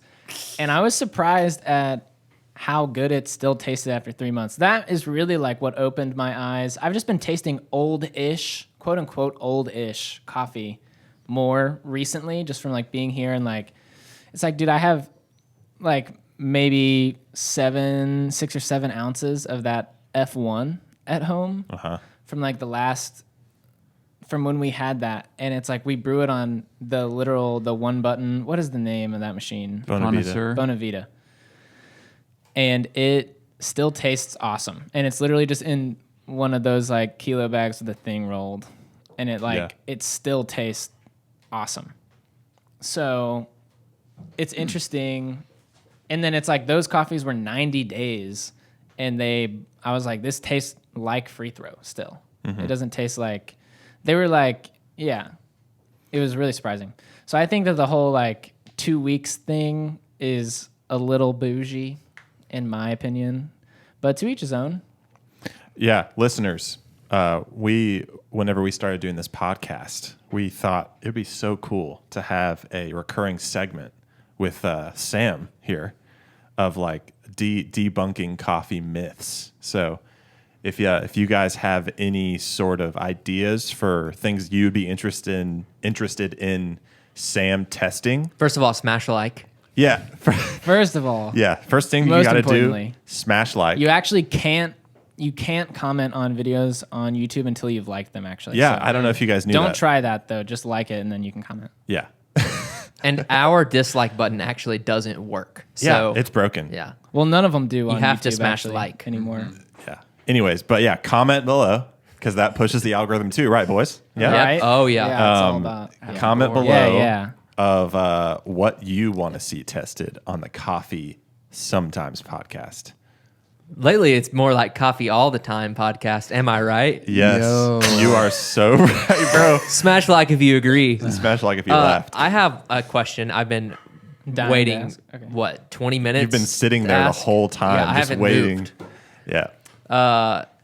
So, do you know anything about the ethanol / alcohol content of the juices that are left behind in the fermentation process of coffee? Dude, I don't know. That's what I was saying earlier because it's like, if it's in this, it's probably like a natural sun-dried, I would imagine. Now, all of this is speculation, I'll preface. But I would imagine it's very low in those because, and then it's all going to get washed off with just regular water. With something like the orange wash, where it's like they actually use the product of the fermentation to macerate the coffee afterwards, I don't know. It would basically, there's a way to figure it out if there's enough research on the species that are present that are doing the fermentation, because you can just say you have 72 hours of fermentation in an environment that has this much carbon dioxide and this little oxygen. And then it's just a math problem at that point of like for every unit of liquid produced, there's this portion of it is alcohol. So if we have 20 pounds of cherries and then blah, blah, blah, blah, blah. It's just a math problem, but I don't know the variables, and I couldn't find anything like that either. I was thinking about this too, with saying that like no one's done it yet. There probably is someone who is either doing it or has done it, but it's like a book. It's like not going to be free on Google and just like common knowledge, because this is all pretty like cutting edge. Seems like a pretty pretentious word, but it's very new. Well, you got to put hours and money into figuring out this stuff. Exactly. And so it's like if you're the first person doing it, you're going to have to like sell it. Which, guys, if you don't know what orange washed is, and you didn't listen to the last episode, the boys full comprehensive definition of orange washed, right, boys? 100%. Yeah, except for the part about temperature, which we're going to get into. Will Schertz told us about a coffee textbook he had, and I don't remember what it was. Will, we know you're listening. Please let us know Yeah. what the book was. I'm sure a listener out there will know. It's huge. I remember it was like hundreds of dollars. It's like a Starbucks. Yeah, probably. I think it's the Monk of Mocha, right? Yeah, it was Monk of Mocha. That was it. Come on, guys. Wait, were you asking because you want to make like a coffee wine one day? No, I'm sure someone out there has No, he's gonna buy me the book. or has already done Be that. more of a Cascara wine, no? Yeah. Because it's kind of really the fruit that's doing Yeah. it, right? Why are you Yeah. out to get me right now? Dude, We boys? Your question. we're boys, I promise. No, that was my Good word. question. Really. That's the best I can do now. But if I ever find a book about it. Okay. I have two questions. Okay. I have two things to say. One, do you have an easy way to explain oxidation? I feel like we've been dancing around that term because especially while you were talking about fermentation and cellular respiration, I was like, we're talking about oxygen restricted, but when oxygen is ample, it's like a different bad thing happens. Or not that. So I was going to Google the definition. I don't know technically. Can you get the definition of that? while you're looking at that, this has to do with it. One of the next things I'd want to do, Google like what happens when something is oxidized. Or, do one of these. Anyway, go ahead, Ethan. one of the like debunkers that I would want to focus on, maybe because we've been bringing in people into the cafe lately that have worked in coffee before, but I want to know about like quality of espresso mechanics with like how long should a shot, like a portafilter, sit with dry coffee in it before you start to see decreasing in quality, and then with not temperature, but like quality of shot post brew, because I think the Starbucks mantra kind of put it on the map a while ago. Like, you got 10 seconds to use this espresso before I don't know what the word Shot's is. going to die. Shot's say. gonna die. Well, You mean brewed espresso? Yeah. Yeah. And I guess all those variables aren't as cut and dry as just testing with a refractometer, right? Because you have other variables taking place. Yeah. So extraction percentage can't be your end all be all For sure. for how it's going to taste. But yeah, I mean, I pulled an espresso, waited 15 minutes, drank it next to a fresh brewed one, and I was like, temperature aside, these taste exactly the same. Yeah. But one looks really bad. One looks all like crusty and dark, while the other one has that like fresh look to it. But when it comes down to taste, I was like, this is the same thing. Yeah, and I think particularly, especially talking post pulling a shot, like if a shot sits there for 5 minutes and then gets put in like even no flavor, like an iced oat milk cappuccino or like a hot 6-ounce drink, it's not gonna. I wouldn't be confident that I could tell a difference. Be like, oh yeah, this shot's 5 minutes old and this one's fresh. I don't think I'd be able to know. I did try one time, like grinding into the portafilter, and then like ground one into a portafilter, tamped it, let it sit for 10 minutes, and then ground another one and pull them both at the same time. And that's the espresso machine. And the one that sat out for 10 minutes tasted worse, tasted over extracted. And probably similarly to that like papery thing, but just espresso is so much more like pungent that it's never as clear and identifiable. But it was like, this one definitely tastes worse. So I wouldn't recommend doing that as much as possible. Well, that's what's interesting to me in the cafe world is that a dry prepped espresso aesthetically looks a lot better than if you brewed a bunch of espresso and had a bunch of old espresso sitting out. Yeah. And this is semantics about like processes and what to do in a rush, but like because someone's always trying to get ahead and get prepped. It's just like what's the most tasty way to do that? Yeah. At what point do you want it to oxidize? Yeah. Is it while it's ground or is it while it's brewed? And then also the amount of time too. I honestly think the lifespan of ground espresso is shorter than like brewed espresso.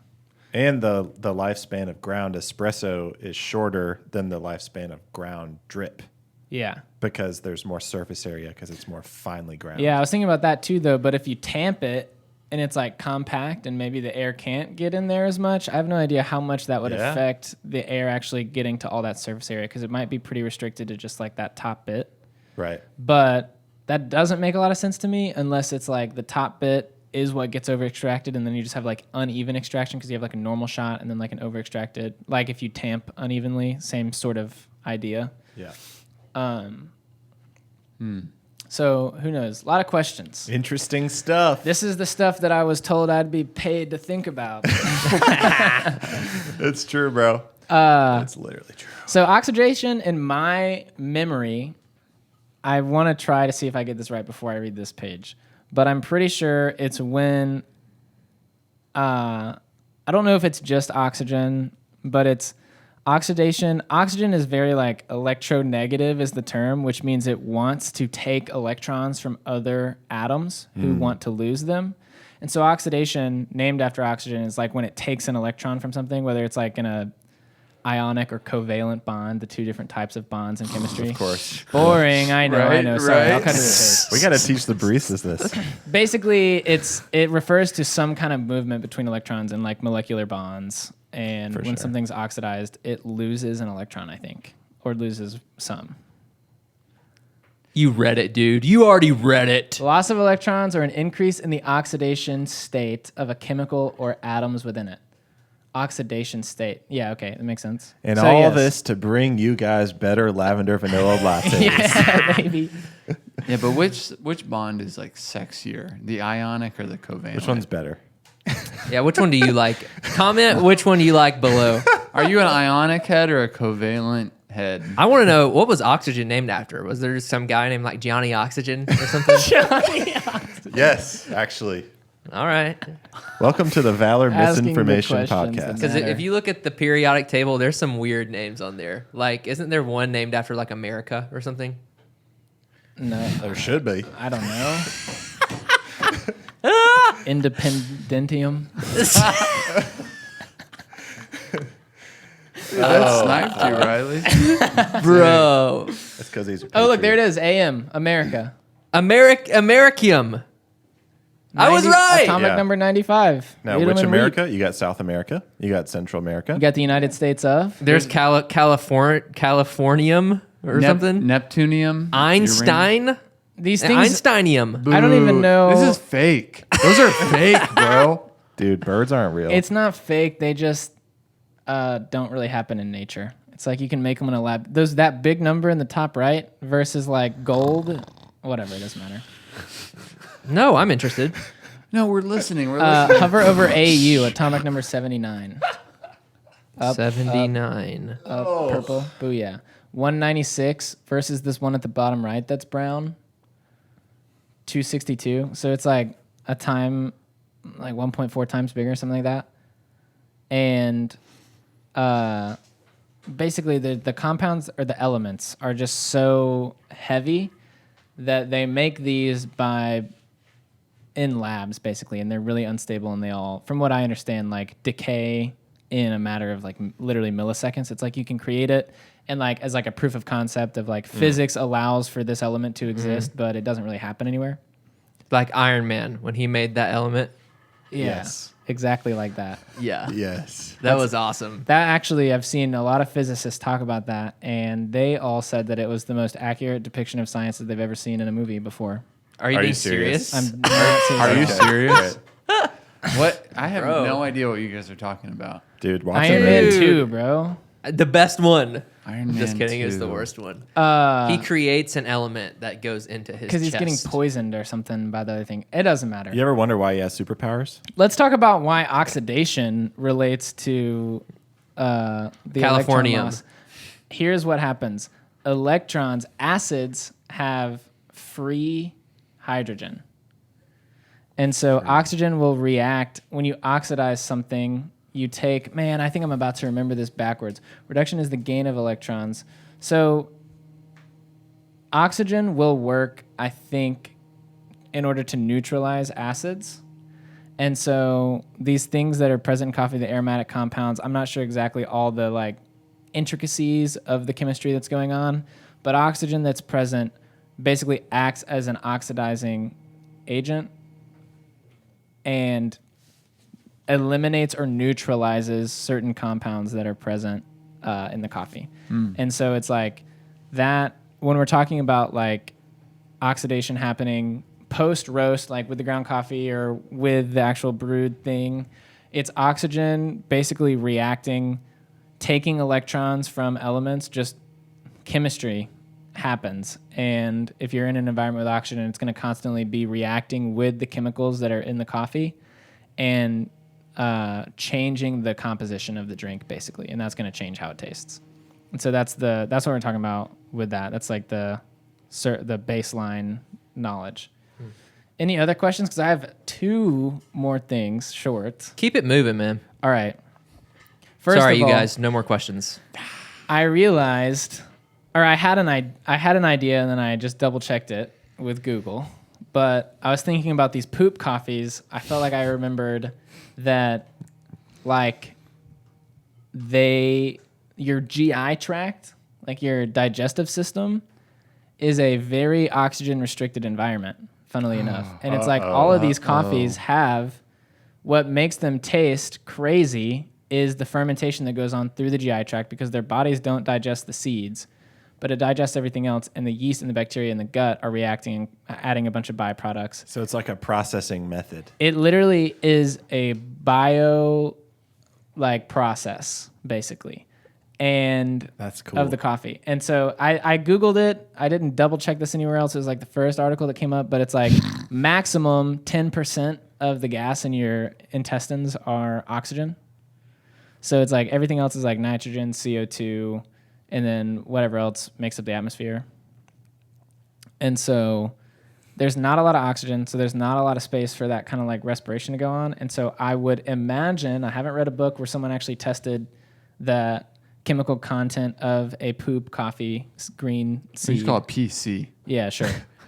But I would imagine like these things, the way that the notes are described in the coffees from, there's like monkeys, they do the spitting, cats, birds, elephants, bats, all have like a PC variant. Poop products. Yeah.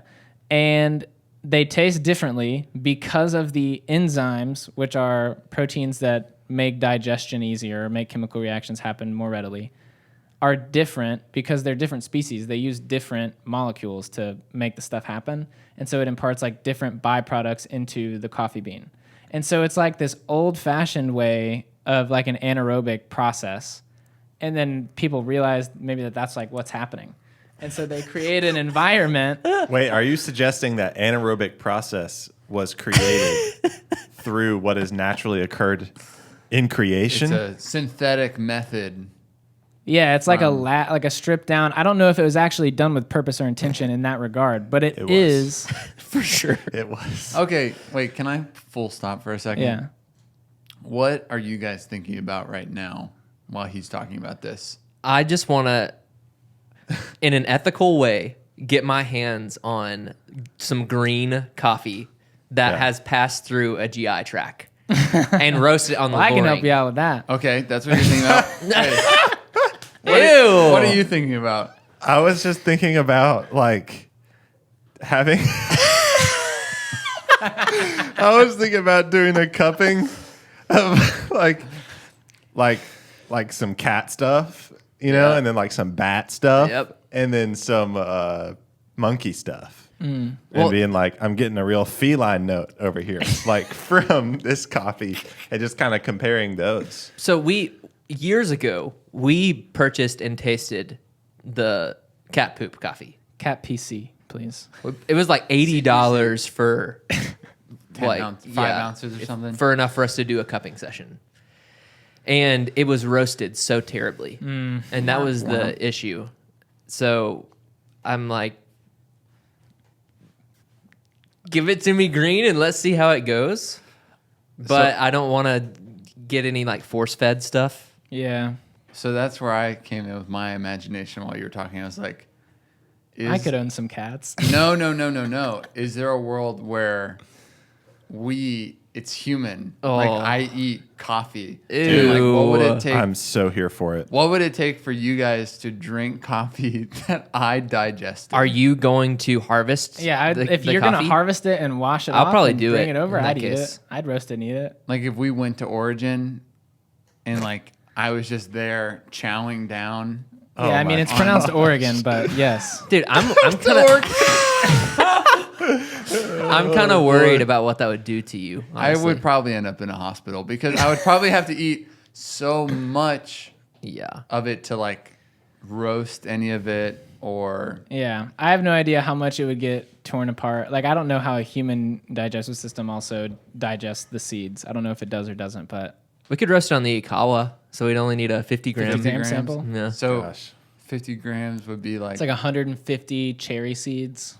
You could do Ooh. it. that's a meal You'd have to right do there. multiple days. That's a meal. And you'd have to fast, like no other food. Well, I mean, yeah, if there you're can't be any watching it- impartation. We're not trying to get your black bean mash in there, okay? Yeah, that's true. That's We need the real shit. yeah. Oh, I just can't believe you guys weren't thinking about the human side of it because that's all. Yeah. That's all Well, I I was made thinking. that joke originally when Riley was like, "Can we get some? I just want to get my hands on some green coffee that's gone through a GI tract." I said, "I can help you out with that." There you go. Oh, this is some goodness deep level gracious. stuff. Sorry, please back to you, Sam. Were you when you said it definitely was on purpose? Do you have that, like, a source to cite, or are you just He was being saying, stupid. "Oh, No, word"? it's just being- I mean, it wouldn't surprise me at all if it was, or if it was just like, because it could just be people playing around with it, people that understand, like, not so much that fermentation was going on with these like zany, like, processed coffees, but they understand the chemistry of it to a level to understand that if we could control it in some way, we could really hone in on some specific notes and flavors. So it could be something like that, or it could be literally understanding that the oxygen restricted GI tract is like what is really behind putting these flavors into it. It's not that it's actually poop. Right. Yeah. And so I thought that was really interesting because I was like, dude, I wonder, because it's like I'm reading about these coffees and all the notes are like tangy, fruity, yogurt, banana. I'm like, this is just like what everyone says anaerobic coffees taste like. And then so I Googled about like the gas content of your digestive system. And it's pretty oxygen restricted, which I thought was fascinating. And then finally, I don't know how much. Yeah, I mean, any questions about that? Any more questions, I guess? No, that's just amazing research. Thank you. Oh, of course. This is wonderful. I was having a lot of fun. The listeners love You're on your that. computer just laughing. I was sitting in my bed like this. I can hear everyone smashing like right now. Yes, the sound of 1,000 smashes. Sorry. Anyway, on to this orange wash thing, because ultimately that's like, it's got everything going on. Yeah. So you guys went into like... However deep you're wanting to go, we didn't go. There. Well, I'll just give a brief summary, and then I'll talk to you guys about something that I learned about it when I was kind of looking into it a little more in depth. But it does it's a 72-hour in cherry fermentation process. This one's for the viewers. I think everybody in this room knows this already. But 72-hour fermentation process in cherry in an oxygen-restricted environment. So they put it in a vessel, one-way chamber, pump CO2 in there, let the cherries ferment. Have you seen one of these tanks? I haven't seen. I have some pictures actually. I have seen them. of the tanks. Wait, Okay. don't look them up yet, Okay. because there's a critical image in there that I don't want you to accidentally see Okay. Oh, Okay. Thank you, Covenant Eyes. for the pop quiz. Got it.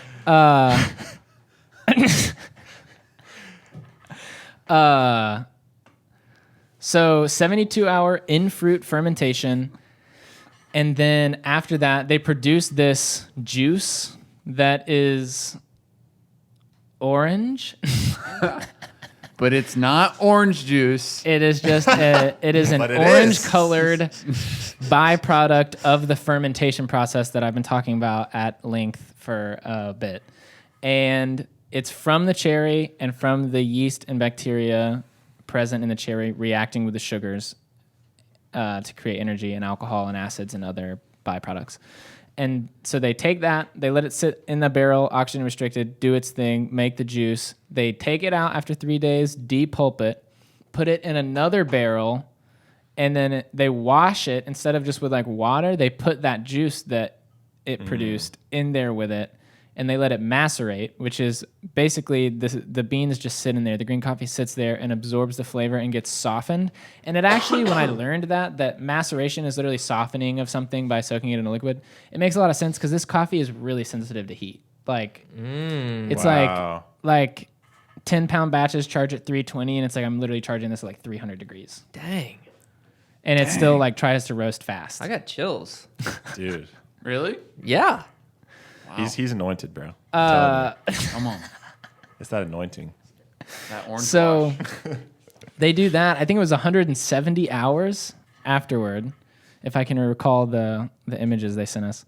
They let it macerate in an oxygen-restricted environment for 170 hours, and then they let the coffee dry on drying racks out in the sun for a few weeks. It makes sense why it's so expensive. Yeah. They're using. A It lot doesn't of- sound like it's expensive enough, though, Yeah. compared to some of the other coffees we've purchased. Yeah. Yeah, on that one cupping where we had all the stuff from unblended. Yeah. It wasn't the most expensive. It wasn't the most expensive one, and Not- it was excellent. Not to slam it, but it looked like it was a pretty standard variety, being a Castillo, just like Yeah. a pretty standard ops Colombian, which is already a great coffee. But it seems like I guess the focal point was The the process. process. And I think it was pretty experimental too. Like they weren't necessarily. I don't know if this was like one of the first times they've done it or like, but it's kind of maybe branching out. They don't want to overcharge on accident because they're not necessarily sure, type thing. Because it is a really in-depth process and it is very new. So Can I show the pictures now? no, here's last information, and then you can. With orange wash maceration specifically, you can, if you climate control, I only know these temperatures in degrees Celsius, so bear with me, but it's like 4 to 8 degrees Celsius, which is like a refrigerated environment. It's like 6 to 10 degrees above freezing, like around 40 Fahrenheit. You get a lot more like really clean. This is reportedly because I've only ever had the one that we have, but like acidity, clean acidity, and then just like really bright, like fruity kind of banana-y stuff. And then if you put it in an environment that's like somewhere between like 18 and 21 or 18, 22 degrees Celsius, so like around room temperature, I think 20 degrees Celsius or 21 is room temperature, maybe 25. So it might be like a little cool. It's a lot more like rounded sweetness, just like deep, rich sweetness type of thing, with less acidity. And this is while it's macerating. Yes. Dang. Like they You refrigerate can it. climate control it. Okay, Yeah. wow, that's cool. Not the initial in fruit anaerobic. This is just the maceration. Yeah. Okay. And Maybe. maybe both, honestly. I can't remember. I was looking at images. But so there's an image here where they actually have a thermostat hooked up to one of the barrels. I'm pretty sure it's during the maceration process. And I don't want you to see it because I want you, based on how the coffee, because I did this and then I found that picture. And so I got to see like if my assessment was correct or not. And I want you guys to have the same experience. Do you think that it was like the 4 to 8 Celsius one or the 18 to 21 Celsius one? Based on like how it tastes, based on the notes. I'm going to go 18 to 21. I was going to say hotter too. I mean, the only way to really compare is if I had another orange washed coffee. But thinking of like really clean acidity and like a big acid, like fruity pop versus like sweet. Which one do I think it like deep sweetness type of thing? Which one do you think it tastes more like? I think it definitely has acidity, but I feel like it could have more. That's my guess. I get a big like marmalade thing from the cup. Yeah. So still fruity, but in a like sugar coated environment. I know we're all wrong, but that's my guess. Well, Which picture, Sam? it's that second one. What's that say? 20.9.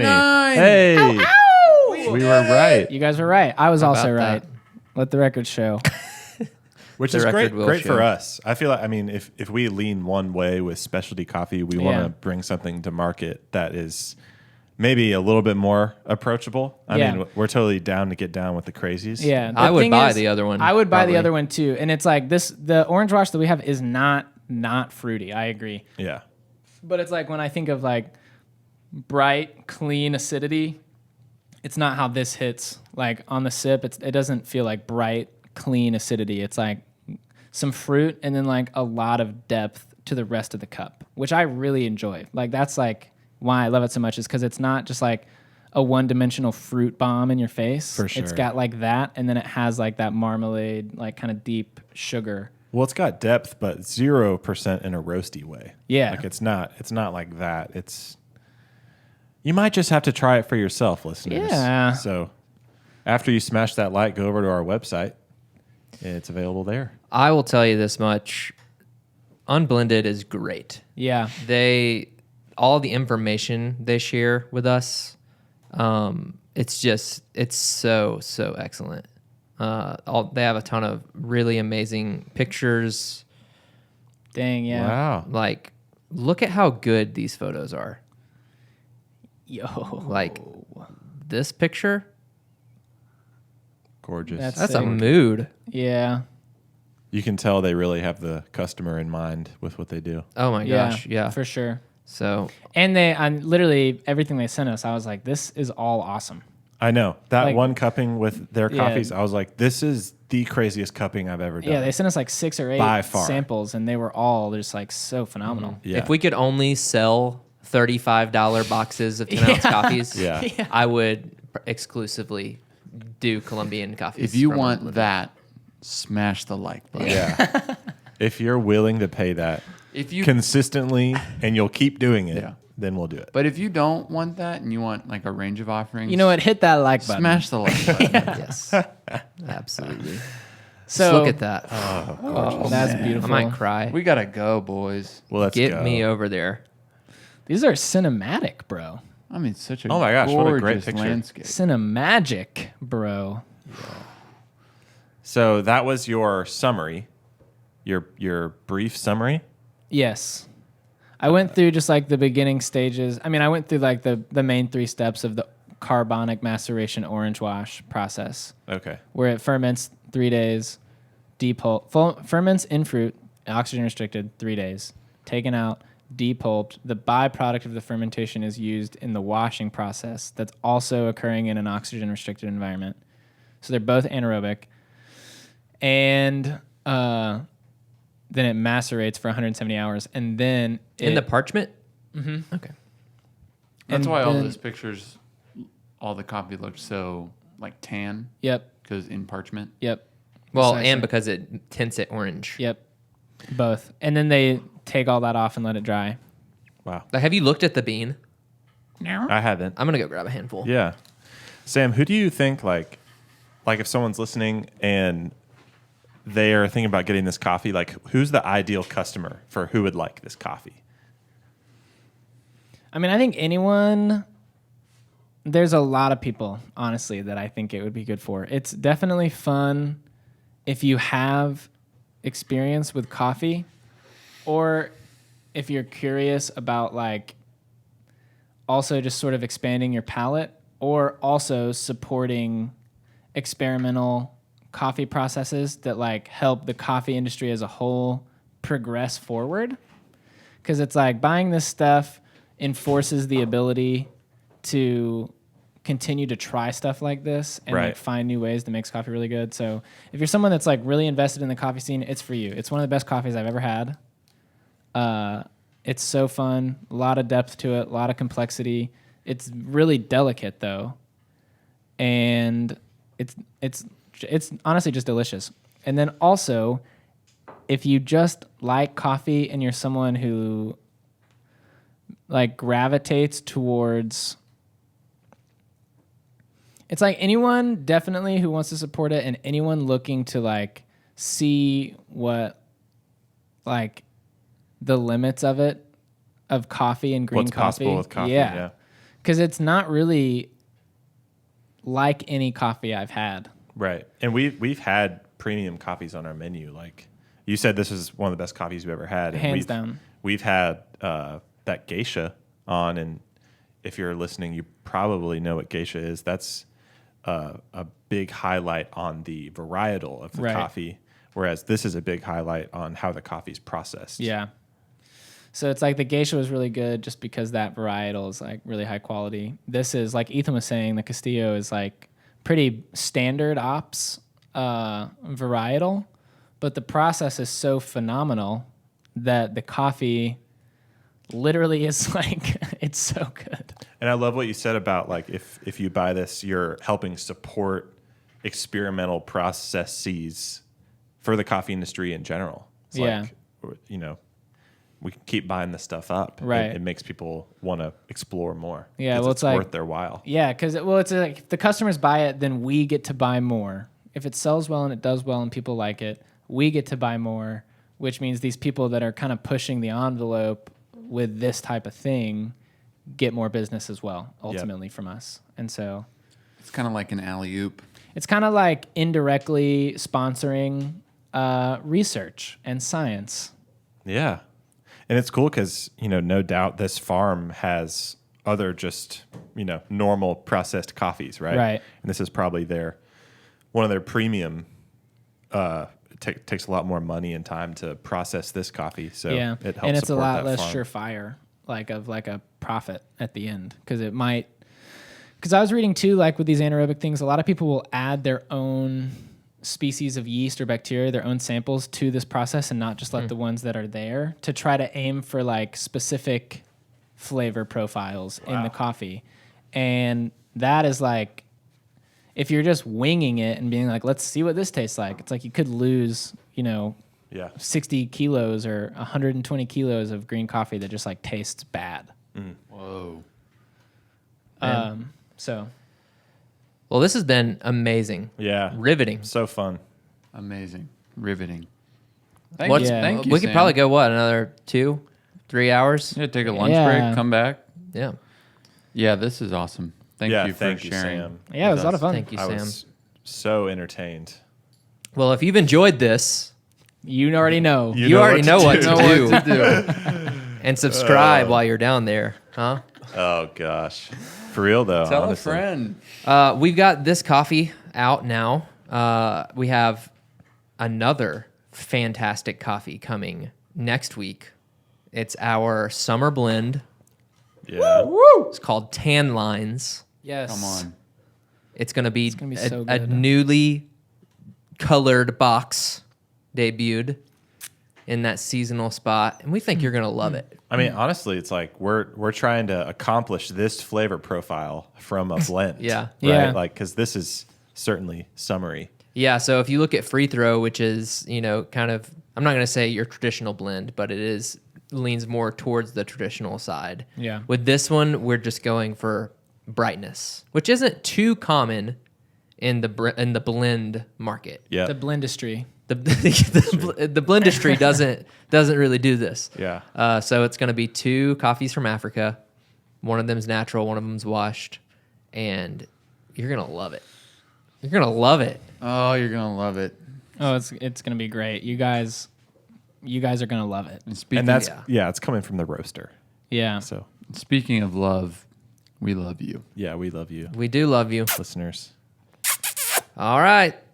Love you. Love you. Love you. Bye.